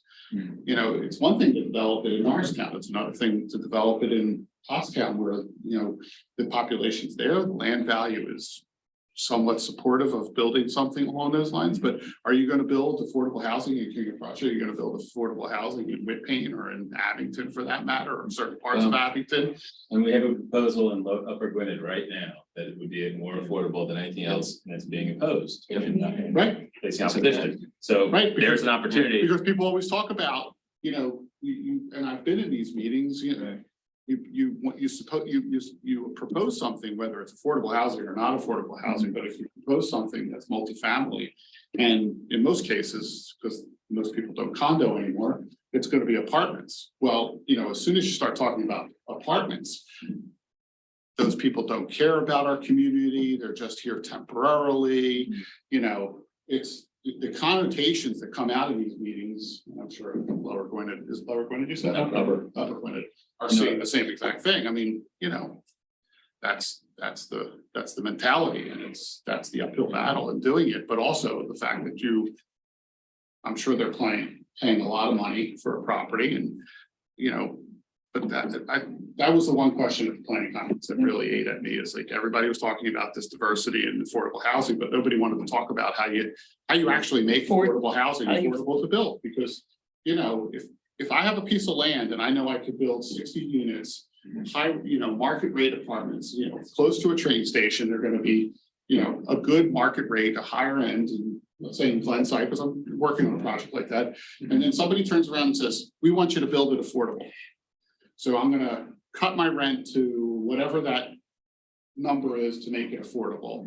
Well, that brings my whole pro forma down. So now there's a delta between what the viability of that project is. How does that become affordable? And I know this is all numbers, but that's really what it comes down to. I mean, you're not, unless somebody's kicking that money in to create the gap in that delta, then Is there, hard to do. Stephen, is there an It does happen, but it happens, unfortunately, it happens in the areas that are already diverse. It doesn't happen in the areas that aren't diverse. Is there still opposition when you say 60 units? If you say 5% of them have to be at this level, whether it's market rate or, I mean, I heard of that in other cities, but I don't know if our ordinances allow communities to say, yes, anything over 20, you have to have 5%. Anything over 40, you have to have 15%. And you integrate those into Well, we talked that, it's interesting you say that because completely off base again, when I was serving on the local government transition team for Governor Shapiro, we talked about changes to the MPC and we talked about affordable housing. And one of the things we talked about was, lobbying the state legislature and also the governor to incorporate a requirement that zoning ordinances pick up a certain percentage of new housing to be affordable. Because once again, everybody talks about affordable housing, but how do you get it? Like, what's the solution? You keep talking about affordable housing. Again, like I have an answer. You can keep talking about affordable housing, but nobody's coming up with the mechanisms to actually. Well, how? And I just want to stop. Affordable housing leads to affordable housing, regardless of whether it's how low the affordable housing is to medium, whatever it is. But that's how you that's one of the ways that you can start to diversify a community. Sorry. How at the very beginning in this country, affordable housing was made? What's that? How at the very beginning, during the redlining time, affordable housing was made? It was with the creation of the PHS and the federal government pitching in tons of money to empower one community, Yeah, when I am seeing this chart and I see that the Native American population is the one at the lower, I call it restorative justice. Therefore, it should be money, whether it's state, whether it's federal, whether it's a combination of many monies around to perform social justice here. Right. And to keep with that money in. Because historically, I will say that is their land. And it's in the lower. Therefore, when we ask about the money, how we make it affordable, how from the very beginning was possible, it was PHS.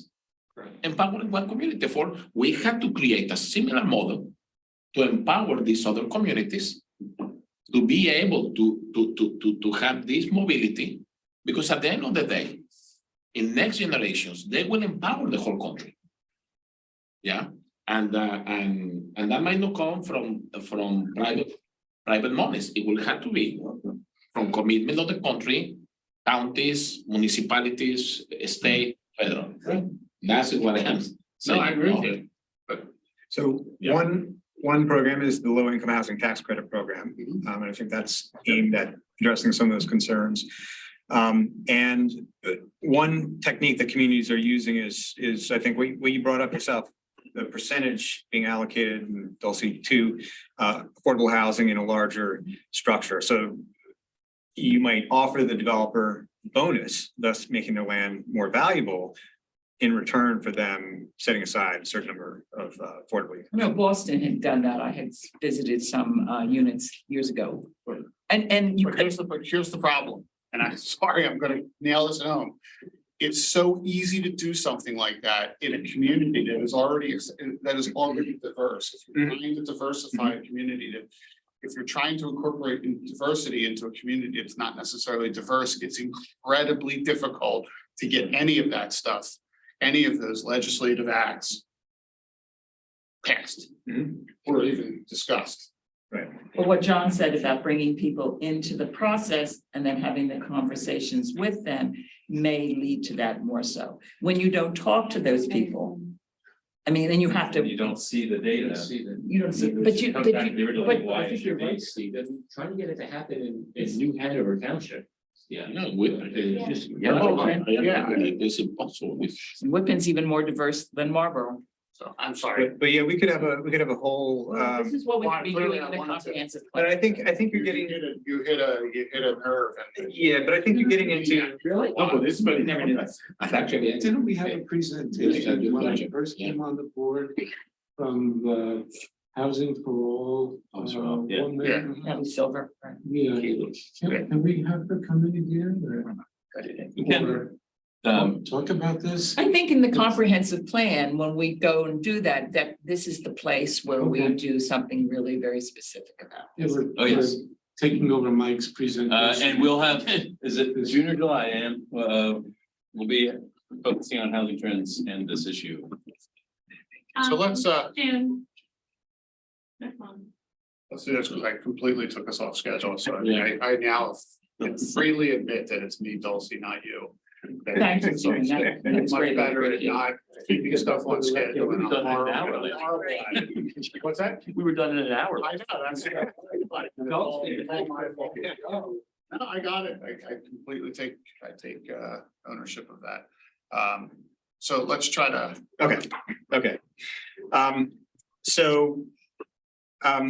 Other things we did were participate in regular township staff meetings. That's something we've been doing for years with Abington, and that's pre-development. A lot of that is pre-development meetings, informal conversations with developers over sketch plans to troubleshoot issues, suggest alternative site layouts, and lead to better plans coming in the land development process.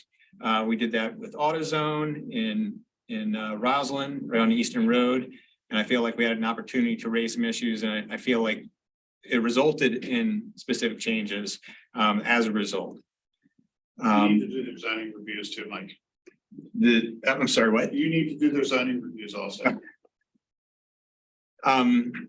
Yeah, that is in a state of flux. Well, I wasn't in a state of flux with a new arrangement right now. So another major issue that we addressed as part of those groups was Willow Grove Mall, and there's a proposal by Preet to add apartment buildings. But first, to do that, they needed zoning. So there was a long process where they submitted different drafts of ordinances to us. And so I critiqued what they sent to explain to them how or how not it was consistent with the township's planning goals. Also Penn State Abington, Stephen, you know about this. There's been different development proposals there and zoning related to that. There was a solar field at Sisters of the Holy Redeemer. And so going forward, we're going to finalize and guide the adoption of the comp plan. On that big open space? Which open Off of space? Warden Road? I'm sorry, what? Is that where they want to do the solar field is off that? Yes, it is. Off of Warden Road? Yes. That's where I go cross-country skiing and it actually snows. Well, Obstacles. ski around the fence. Swallow. So we'll finalize and guide the adoption of the comp plan. We'll make any additional requested changes to the draft saldo, which I know Stephen will be very happy about.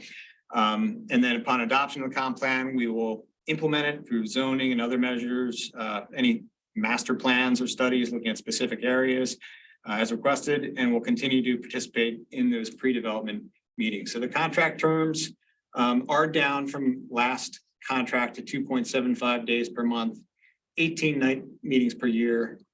It goes through the end of 2025, and the municipal share is $45,423. Any questions? Mike, how Not many enough years? money to deal with that down. How many years have you been with Abington? Okay, I guess 14 now. Wow, that Jeez, really that's is. amazing. That's great. What do you have to show for Mike, is there? Battle scars, Mike, is there- not big enough. it? Sure. Oh, we got a complete zoning ordinance through and hopefully a comp plan, so a few other things. You served them very well, I'm sure. Any questions for Mike before we? I didn't realize Willow Grove also had its township. I thought it was. Yeah, the Willow Grove Shopping Center is in Upper Moreland, but not the mall.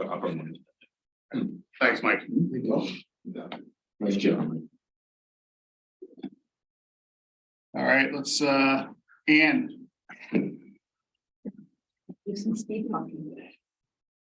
you got 10 minutes. Because Mike took up so much time. Right. He just kept walking and walking. I'm not afraid to point fingers, okay? All right, so.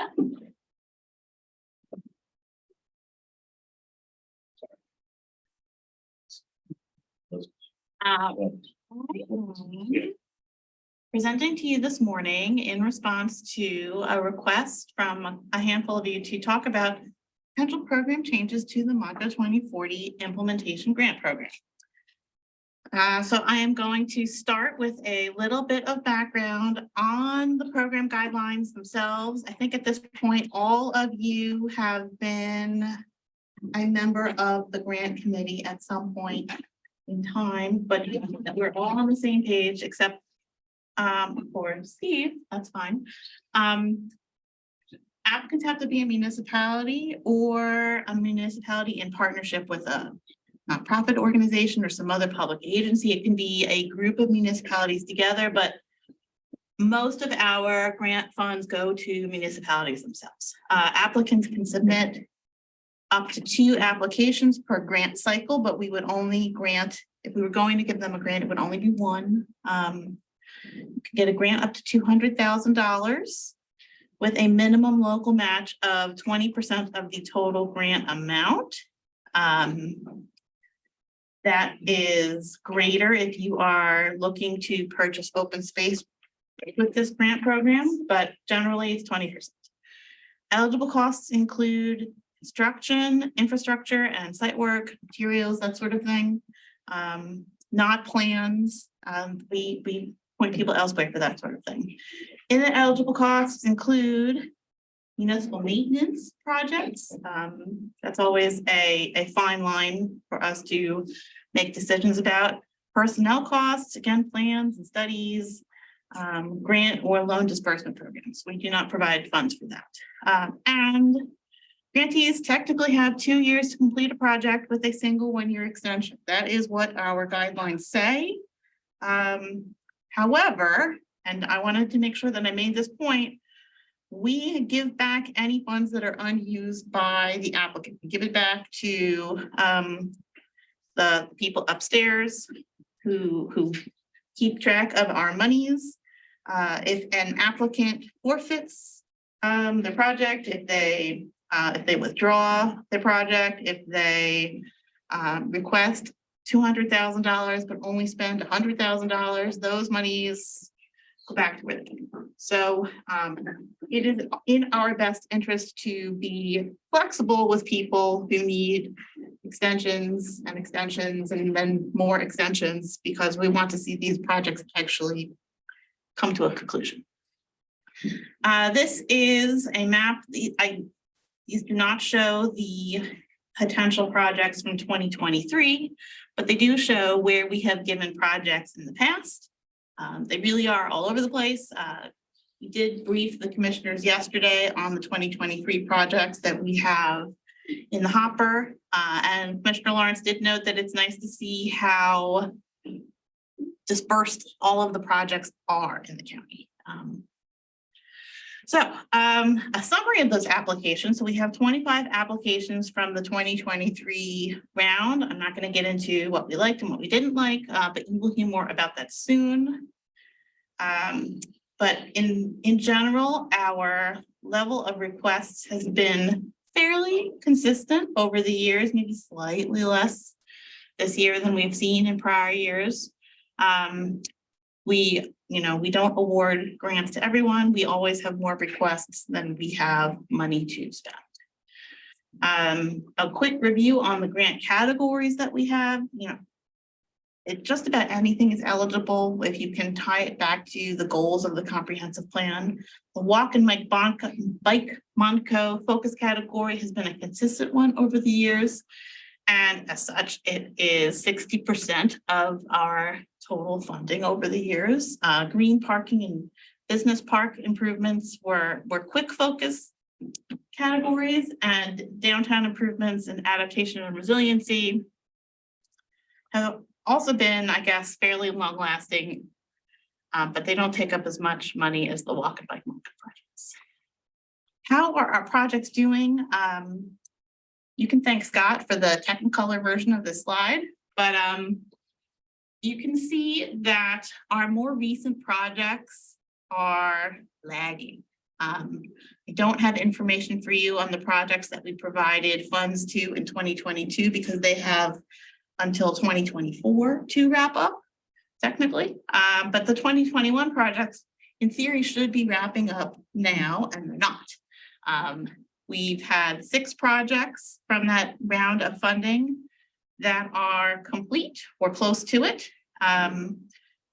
17 projects in that round that need extensions and or won't finish in time. Maybe they're going to finish really soon, but they're not going to be done by the end of June, which is when the funding technically expires. Our 2020 projects a round in which we gave grants to 15 projects. I'll say 6 are done. 9 of those projects needed extensions, and I'm sure that some of those will need more extensions. You can see we still have outstanding projects from several years. The 16, 17, and 18 projects, those are all complete. Those are done, but 2019 projects, which in theory are 4 years old at this point, 4 of those are not yet done. In driving around and checking on things, some of them don't appear to have any work done on them yet. All of the background work and the engineering is still being worked on. So, And do you think that's because of COVID and more recent stuff, or is there a theme there? I've heard it all at this point. COVID was definitely an issue, and it's still probably an issue. Communities had to lay people off. They're potentially still short-staffed. And I can't comment on the why of that because we're short-staffed. So things just aren't getting done as quickly as we might have hoped. So there's that. Bidding comes back too high. These are the things that I get calls about. Bids come back too high. So expenses are up, and the estimates that people submitted 2 or 3 years ago are no longer valid. They're 20% higher, they're 50% higher. And so the only course of action there is to either look for more money, be it from us or somebody else, or to cut back on the scope of the work. And to figure out how to make do with the 150,000 or 200,000 that we have granted these people. So there's that. I don't really know what the right answer is here. So wait, go back to that for a second. Yeah. So you have like in 2016, 3 projects needed extensions. Are those done now? Are they still? All of the projects that we provided funds to in 2016, 2017, and 2018 are finished. Okay. Oh, I see. Those And are are all all the finished. projects in 2020 done? No, No. no. We have 9 projects that are still hanging out there. Well, that's why I don't understand the graphic, because Yeah. it says like in 2018, it says 5 projects needed extensions, but those projects are all done. In 2020, it says 9 projects needed extensions, but it's They're not not clear done. as to Okay. what's not done. I assume they're all gonna get done. It's just pointing out that in 5 years ago, 30% of the projects had to get extensions. Now 50% do, or so. That's what I take from it. I thought they were all still not done in yellow. Yeah. No. 16, 17, and 18, those projects are all done. In 2019, we have 4 that are still not yet complete. In 2020, those projects, we have 9 projects that are still not complete. Those 9 projects that needed extensions are still unfinished. And in 2021, we've got 17 projects that are still not done, even though they should be wrapping up now. It's a lot. It's frankly, it's a lot to stay on top of because the office has to deal with all of the new applicants and all of these existing applicants that, they should be done. We should be seeing all of these finished projects, but they're not done. So Scott and I sat down last week to talk about how might we change things up. Other grant programs aren't as flexible as we are or could be. So we can rethink the way that we oversee this work. We could increase the project dollar cap, right? We have not ever increased the total amount of money that we provide per project. It's currently We used to encourage 100,000 as the average applicant, and we no longer do that, knowing there's so little you can do unless it's specific. I suppose that would give volunteer opportunities for the staff here to go out and pave things and paint things, but we haven't increased the cap from $200,000. We could increase it higher, but that doesn't give us necessarily more money to spend. It could just potentially mean that we grant money to fewer projects if we stick with our 2.5 million allocation. But we could increase the project cap to something higher. We could revisit the project time limit. We could allow municipalities 3 years to complete a project, but then get stricter with the extensions, that you get 6 months to extend your project, and that's it. And then we're done. John, is 2 years a reasonable, John, is 2 years a reasonable time? I guess the only question I have is, you know, you get a certain amount of time to complete it, and if circumstances beyond your control Right. intervene, and you've made the extension qualifications more strict, what are my choices then at this point? Well, but the 2 years that we have right now, that's not enough. No, well, in today's climate, no, Forget about today's climate. I'm just talking about in, I can only relate it to yeah, today's climate right now. And who knows what we're going back to? Yeah, I mean, we just placed a truck, an order for a truck. Yeah. The other day, and it's like, we won't get it until 2028. My hesitancy is, Yeah. no. yeah, my hesitancy to extend the time limit is just that if it's 3 years, I think you're still gonna come to that third year and see a lot of people who aren't ready. And at least the first deadline, you know, it is a, you know, kick in the pants to some. If they are lagging, if they can't control it, then it's just further impetus to. I mean, the county's perspective, I'm guessing, is that sitting on this money, right? They're reserving their 2.5 million each year. I have to kind of estimate how much I think we're going to need to pay out to reimburse people, but it's a guessing game, and I think that. Now, I have to give a little more background to that real quick. Just the way this works, when you say sitting on the money is not put into an account or put anywhere each year, the 2.5 million. It's this goes back to our capital budget process.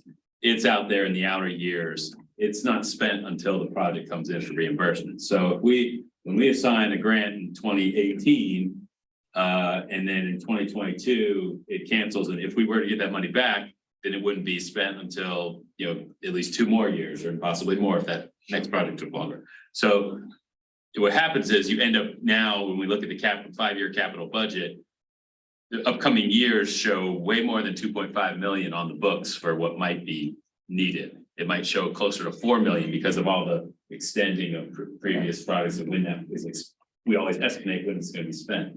Now, that 4 million won't come in as 4 million either, because some of that will get pushed further. So at some point, though, you are going to spend that money unless you terminate the grant completely. And so from the county's budget perspective, they're nervous about being stuck with, you know, what if we had to pay 4 million out 1 year? We're not set up to do that. We're set up to do 2.5 million a year in theory. And so it gets a little complicated. Would there be any value to making the guidelines for application more strict, such as you can only apply if you've got engineered, ready to go drawings? They get shovel ready, So that way you've at least eliminated that piece of the timeline. But you had then you that know front.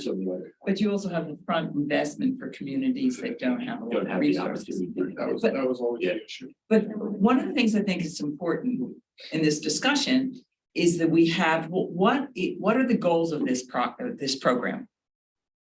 To implement the comprehensive plan. I know you know, Stephen, but I think that needs to be out there. I You know, thought I was being tested. I'm glad you passed, Thanks. but I think that's really important. And how do we get to that goal? Because that's what it's we want people to do the things that we're promoting in our comprehensive plan. And that means all the municipalities, both the affluent ones and the ones that are more, that have tighter budgets. So how, you know, and I was even looking at where the projects are. We have a lot of projects in our boroughs. A lot of, you know, they came in for these kind of, a lot of the pedestrian transportation, this is something they can do, you know, so, I mean, it's a hard one. Can you limit the scope of the project so it's only smaller time management projects are able to be applied for? Instead of like large sweeping infrastructure pieces? They can they I mean, can, ours, I think ours was just a pedestrian, rapid blinker flashing R, whatever the heck they. then we don't think we'll change. Yeah. And sometimes one that has a whole bunch of other funding in place, that can actually happen quickly. They're just looking for the last, piece of the. Even the small projects end up getting complicated. We've had requests for extensions on a project that was going to be installing something similar, upgraded crosswalks and signage at several intersections near elementary schools and other highly trafficked spots, not unlike the White's Road Park, Sure. cross, oh, no, it's not. You have a pending project for a a pending project for a crosswalk, but PennDOT requested that the signage be done differently. They needed a different kind of sign. They had to change the location of the project. There's so much that's unknown when you apply for these things. So Let me get through the rest of the list. Well, but I'm gonna stop you a second. I know you are, but I'd like to get through the rest of the list. I'm not gonna stop you because we just finished up this cycle for the Montgomery 2040, right? Correct. When do we start to pull up? Almost. Yeah, right to that. When do we start? When will any of these changes we talk about, what's the timing for the latter, the second, the third, and fourth quarter of this year? I will have the guidelines tweaked for the next application review. So I'll be working on these changes for the fall so that they're ready to go. Okay. The guidelines get published in December, but if there's a very significant change that communities need time for, we want to announce it sooner. And the comprehensive plan update, what's the timing significance on that? That's of my presentation to you today. And what is the result of that? And what may come out of that presentation? It's I'm trying to work time right now. Wanted to give you a 2 quick minutes. 2-minute update on what's to come with our presentations to you and the research and work that we're doing on the background. Okay, then I'll finish this. That's all I was trying to do. I just wanted to try to, because I wasted not wasted, I occupied so much time before. Occupied, that's a good one. Occupied, okay. So then Scott and I also talked about the current mix of project types, right? So we have a very open-ended amount of project types we have. Are there things that we're missing? Like maybe we need to talk with more of the John Ernsts out there to see, if there are things that municipalities need that we're not providing for. Should we keep funding upgrades to park and recreation facilities? They are occupying a lot of our funds currently. Yeah. As I love pickleball as much as the next person, but are we reserving too many of our dollars for things that are not so creative? And then certain board members on certain board member on the planning commission board is taking lessons on how to play pickleball. I might have heard that. Yeah. Yes, I am. And my board, or I should say my township's board, voted last night to officially close our pickleball courts and find another location, sadly. We did spend a lot of time this year also talking about the noise of pickleball. So I get it. But maybe our dollars are better spent on things that are not related to Parks and Rec upgrades. Those monies are certainly to be found elsewhere through DCNR and DCED grants. And are there other creative project types that we can incentivize? Sky's the limit. I don't know what those might be. Scott and I also talked about setting aside money. That's what he means by non-cyclical here. Setting aside money in our 2.5 million budget to Not setting aside, but reserve it. say you had one project idea, which you really wanted to give you besides every advantage that you could to use it.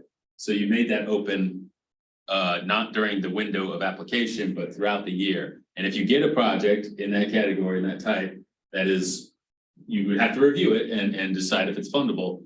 But then if you did, you could award that funding then And So reserve, it would come out of the 2.5 for so the next reserve a cycle. portion of that for, Right. but what happens If you don't get any, then you don't get it.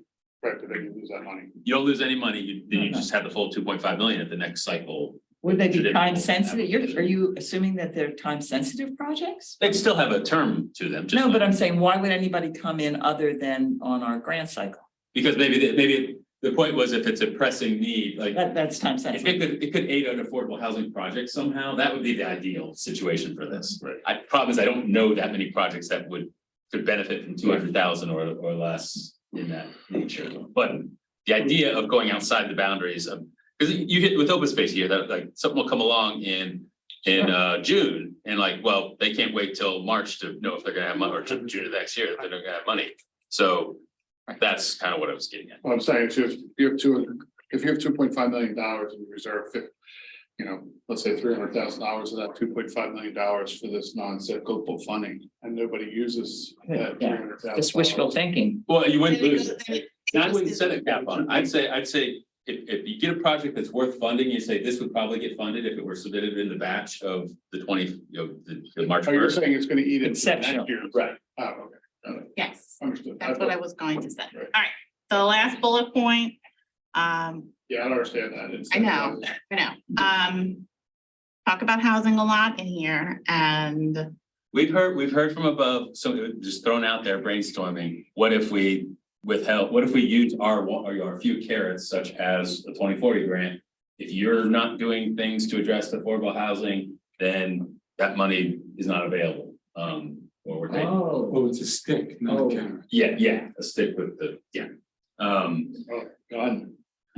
but I struggle with that because it opens up a whole, then there's Unless we have a saying certain what thing they're that you doing, have to do. right, the You can't just criteria. say, And the fact that the nexus isn't very necessarily attached either is. but are there ways that we can be proactive with the funding that we've got to incentivize communities to do better?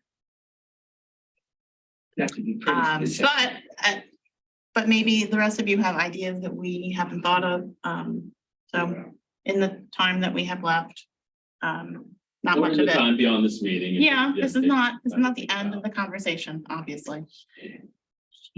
Obed brought up, I remembered, weren't you talking about nonprofits that are doing, changes in communities that may have support of the community they're in, but be the lead, that we might be able to get some more imaginative projects? Because I think what we're seeing is they're pretty same old, and they're ones that are easily conceived of because people either don't have the time or don't have the imagination or they're too expensive to get them. Well, look at ARPA, that opened the door up to anything from any applicant, and we had 1.3 billion in requests. Now, a lot of those wouldn't come near to being something we'd fund through a program like this, but there were probably some.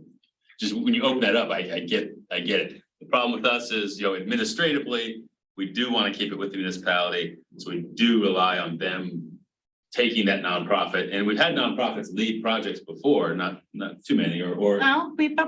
We do. The Ambler Theater Right, is but doing watershed, renovations to different- its building with an application from the borough. Right. They have, Watershed right, Conservancy is doing something similar. There's nothing to stop right. a nonprofit from partnering with the municipality, Except the but municipality itself, which made. they had to- Exactly.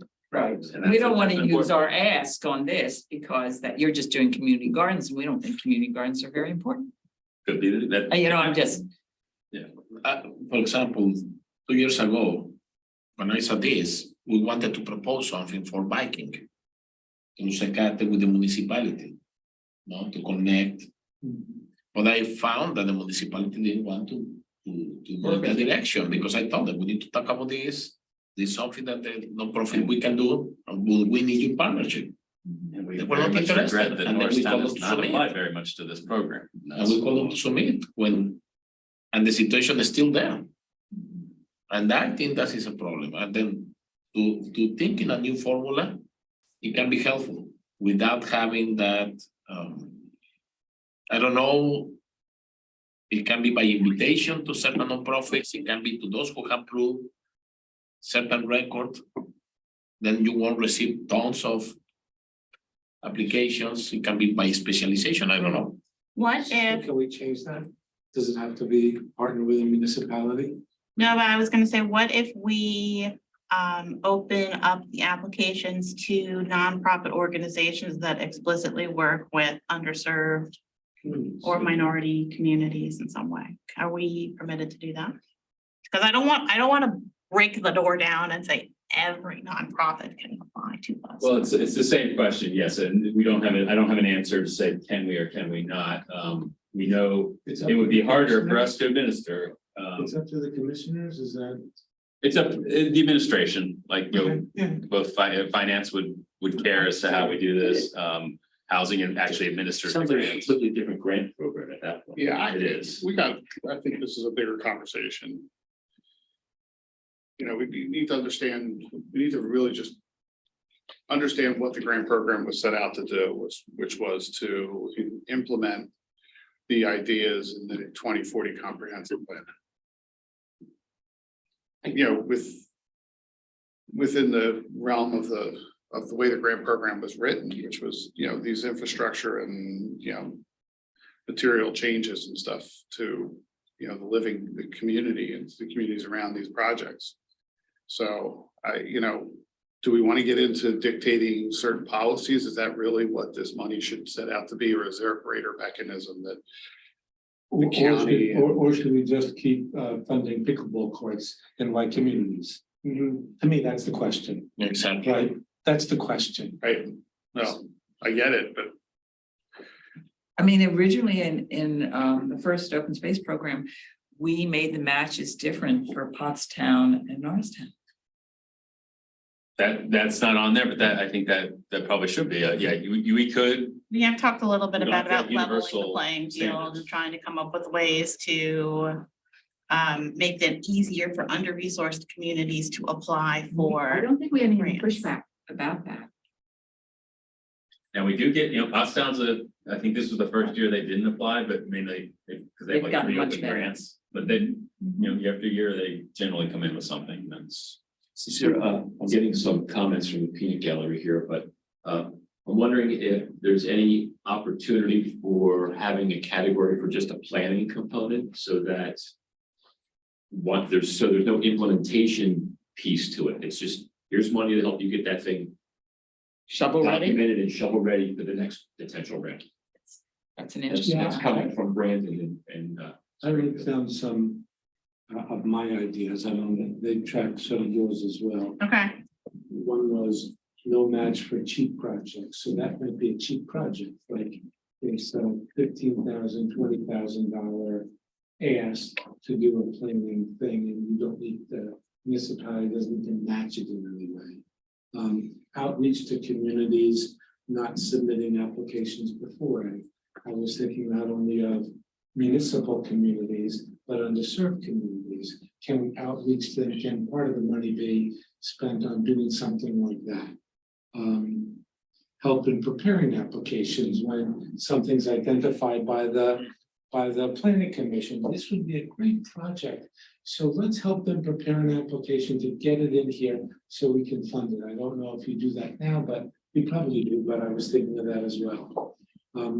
Up the amount of monies that we can grant, so raise the $200,000 limit, something more if we want big projects.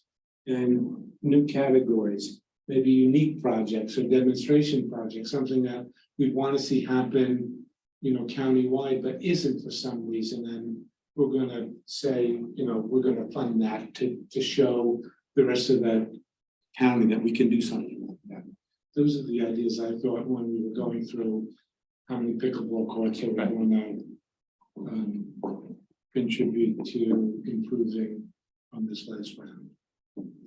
Which And I did will not also- all get funded, nobody knows. I will that. also add to Steve, there's another board member who's taken pickleball lessons. So just so you know. how's your shoulder? Just so you know, there's more than one.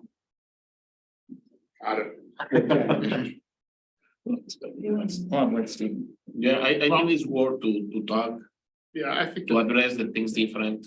to open And I different think it's ways. a longer conversation. I think it's also a conversation that the board should contemplate, you know, to greater extent before we have the next conversation about this, but it's something that we should schedule, follow up.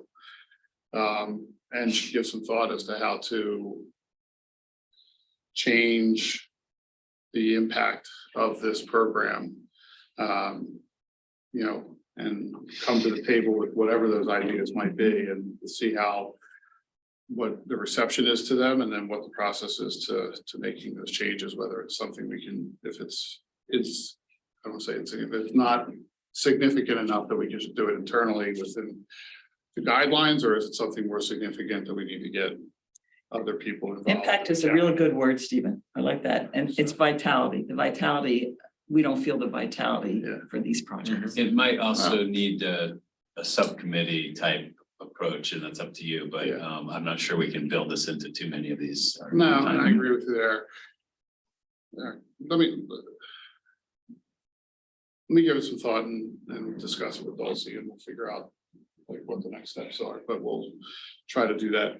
And I don't want to well in advance of Ian having to rush around and do a full do her stuff. Steve, And we don't want, go ahead. I mean, I'll just point out, as we're discussing the next meeting, I'll just point out that I think what I've heard back here is that there are a couple of people with a couple of different possible goals for what they want the outcomes to be in this program. I think, Jonathan, your list, for example, your ideas, a number of them, you maybe put out 4 or 5 ideas. That probably represents maybe 3 or 4 different goals for the program.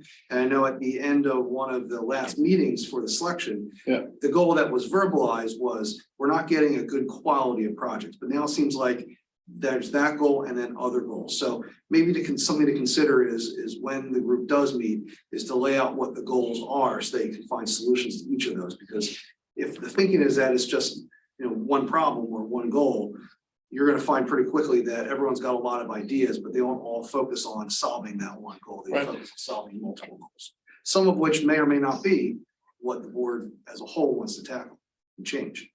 And I think. So are we judging that these are not good quality? Because I don't want to diminish. internally we think they're not good quality. And I don't want to diminish words in your mouth, the good that's. but are they not good quality, or, I mean, or do the municipalities that are getting the money and implementing and using this money to implement the changes that they've applied for, or do they consider them to be impactful? Do they consider them to be, you know, important to their community? I'm sure they do. I'm sure that they do. I'm not judging. I mean, if we're aspirational and looking for more impactful projects, what is that? And are they truly out there from these municipalities to apply for them? I mean, you know, I think we can rein in some of the more, you know, less desirable things to try to fund, but I would say a lot of these projects have impacts to their communities, and that's what that's what this grant program is meant to do, not necessarily look for us to come up with some arbitrary reason to think that they should be whatever that level of more impactful should be. I'm not necessarily saying that the projects could be more impactful, because you're right. I wouldn't think that a community would go through the trouble of applying for something that they didn't want in their community, but we just want to make sure we're doing the right thing with the guidelines that we've got. We go to ribbon cuttings, we go to our tours, we see projects, and we see great things and real appreciative things that, oh, this is here because of that, or was helped by this program. And so we don't want to lose sight of that as well. That, you know, there are a lot of. I'm not suggesting that everything we chose or everything that we got was good, but I want to just push back and be very clear. It was said quite clearly in that one meeting where I remember hearing it come up was someone saying, and the person is not here in the room as far as I know, saying, are these really the best projects we can get? And a lot of people saying, yeah, that's a concern. And I think not to put on anyone, but there's been a couple comments already about pickleball courts, and they weren't necessarily made in a glowing, enthusiastic term about this funding. So I think right then and there that there is some deciding that not everything that we've been funding has been the most impactful. And honestly, that's okay. I mean, this is a program that the selection committee, this board can choose, pick and choose, say, we want more of this, we want less of that. That's not a bad thing. The communities will always value whatever they apply for. But the ultimate question is does this program like those things as well as other things too? As the new member of the selection committee, personally, I would have liked to see a more diversified array of projects. There were, I mean, I have nothing against pickleball. I play pickleball, but I would like to have seen other projects in the mix other than the 3, 4, or 5 pickleball projects that we saw. From speaking to me personally. If we were playing a drinking game where you had to drink every time somebody said the word pickleball, we'll be drunk. I'd be on the floor, yeah. And That's Andy okay. would not be able to stand right now. No. It's amazing. 2016, our very first round, we had a one pickleball proposal for lighting on pickleball. All of us were like. Upper Gwinnett, it was pickleball. Upper Gwinnett, I remember, right, they didn't know what it All right, was. let's. Yeah. We need to tackle this a little bit better. Yeah, we need to tackle this. Okay, I'm happy to participate in whatever follow-up conversation you think is needed. I'll bring the drink. It'll be fun. You're into? I mean, we have to make better projects. We have to attract better projects. All right, so that's that for the MACA 2040 implementation grant program. The 30-second abbreviated version of the MACA 2050 comp plan presentation. I didn't even bother putting together a presentation because I was just going to talk.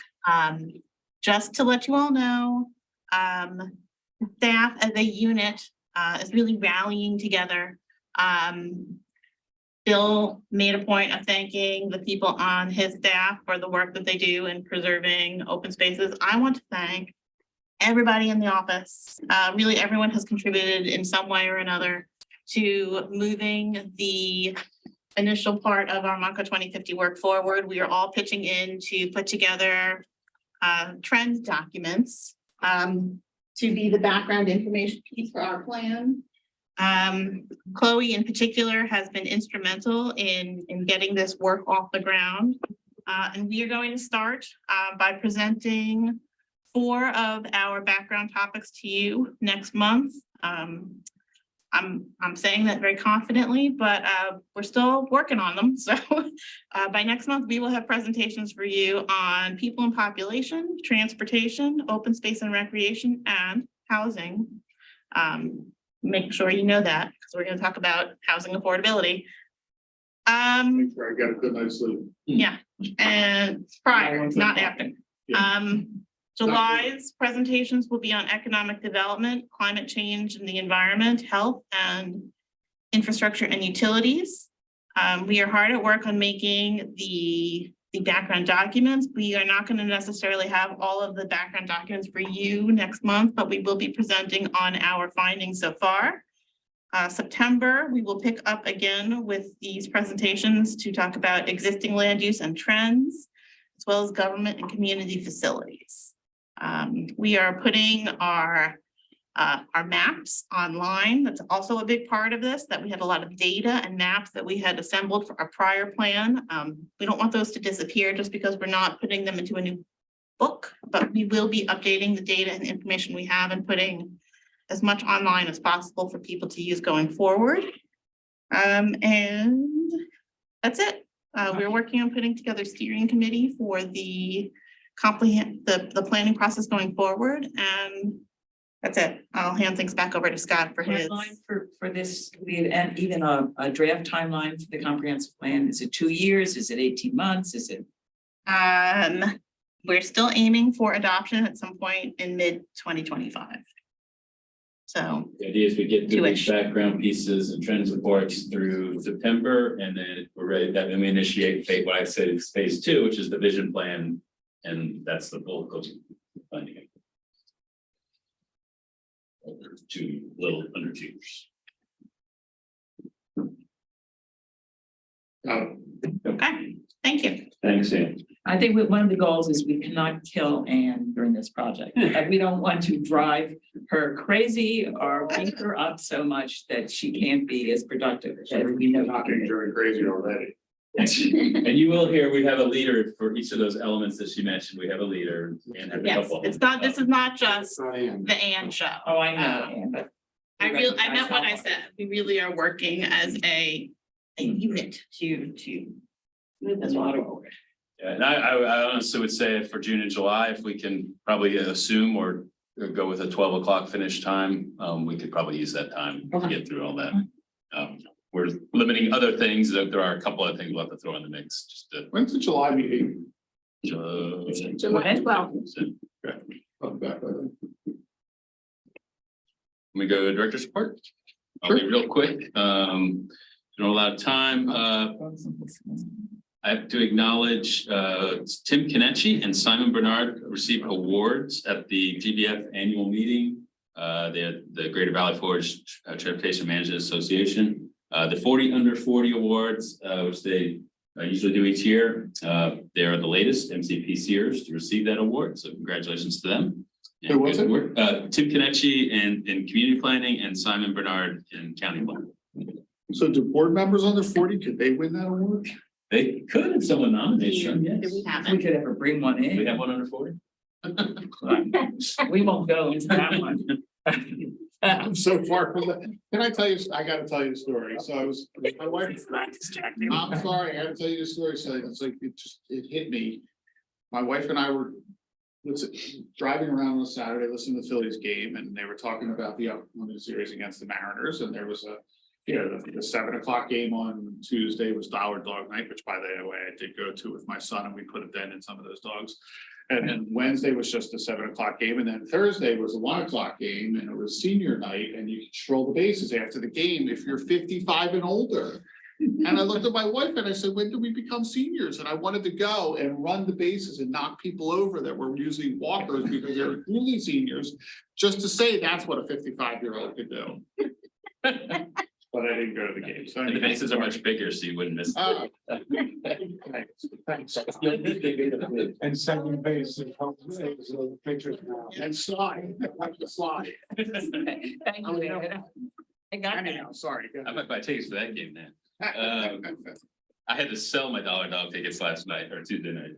Oh, they were throwing them all over the I heard place. about that. Shooting them? Wasn't that? No, they were throwing them. Right. On the field last night. The second level was throwing them down to the first level. They sold what, 56, the 8th inning, they had counted 56,000 dogs We're were sold. talking about. Hey, I heard the number. I bought tickets several weeks ago and I sold them for twice the value the day of, the day The Dollar before. Dog Night? Yeah, people will pay an exorbitant amount of money Well, 'cause to they pay don't have $1 for hot Yeah, dogs. because they're not gonna pay that much money. There's something messed up there. Yeah. I think I actually hit 4 It's a people Tuesday that night. night. All right, Montgomery Awards, deadline has been extended to May 15th. Patty is not here, but will passionately plead any last minute I gave her one. nominations. I gave her a good We one. got some from Dulcie.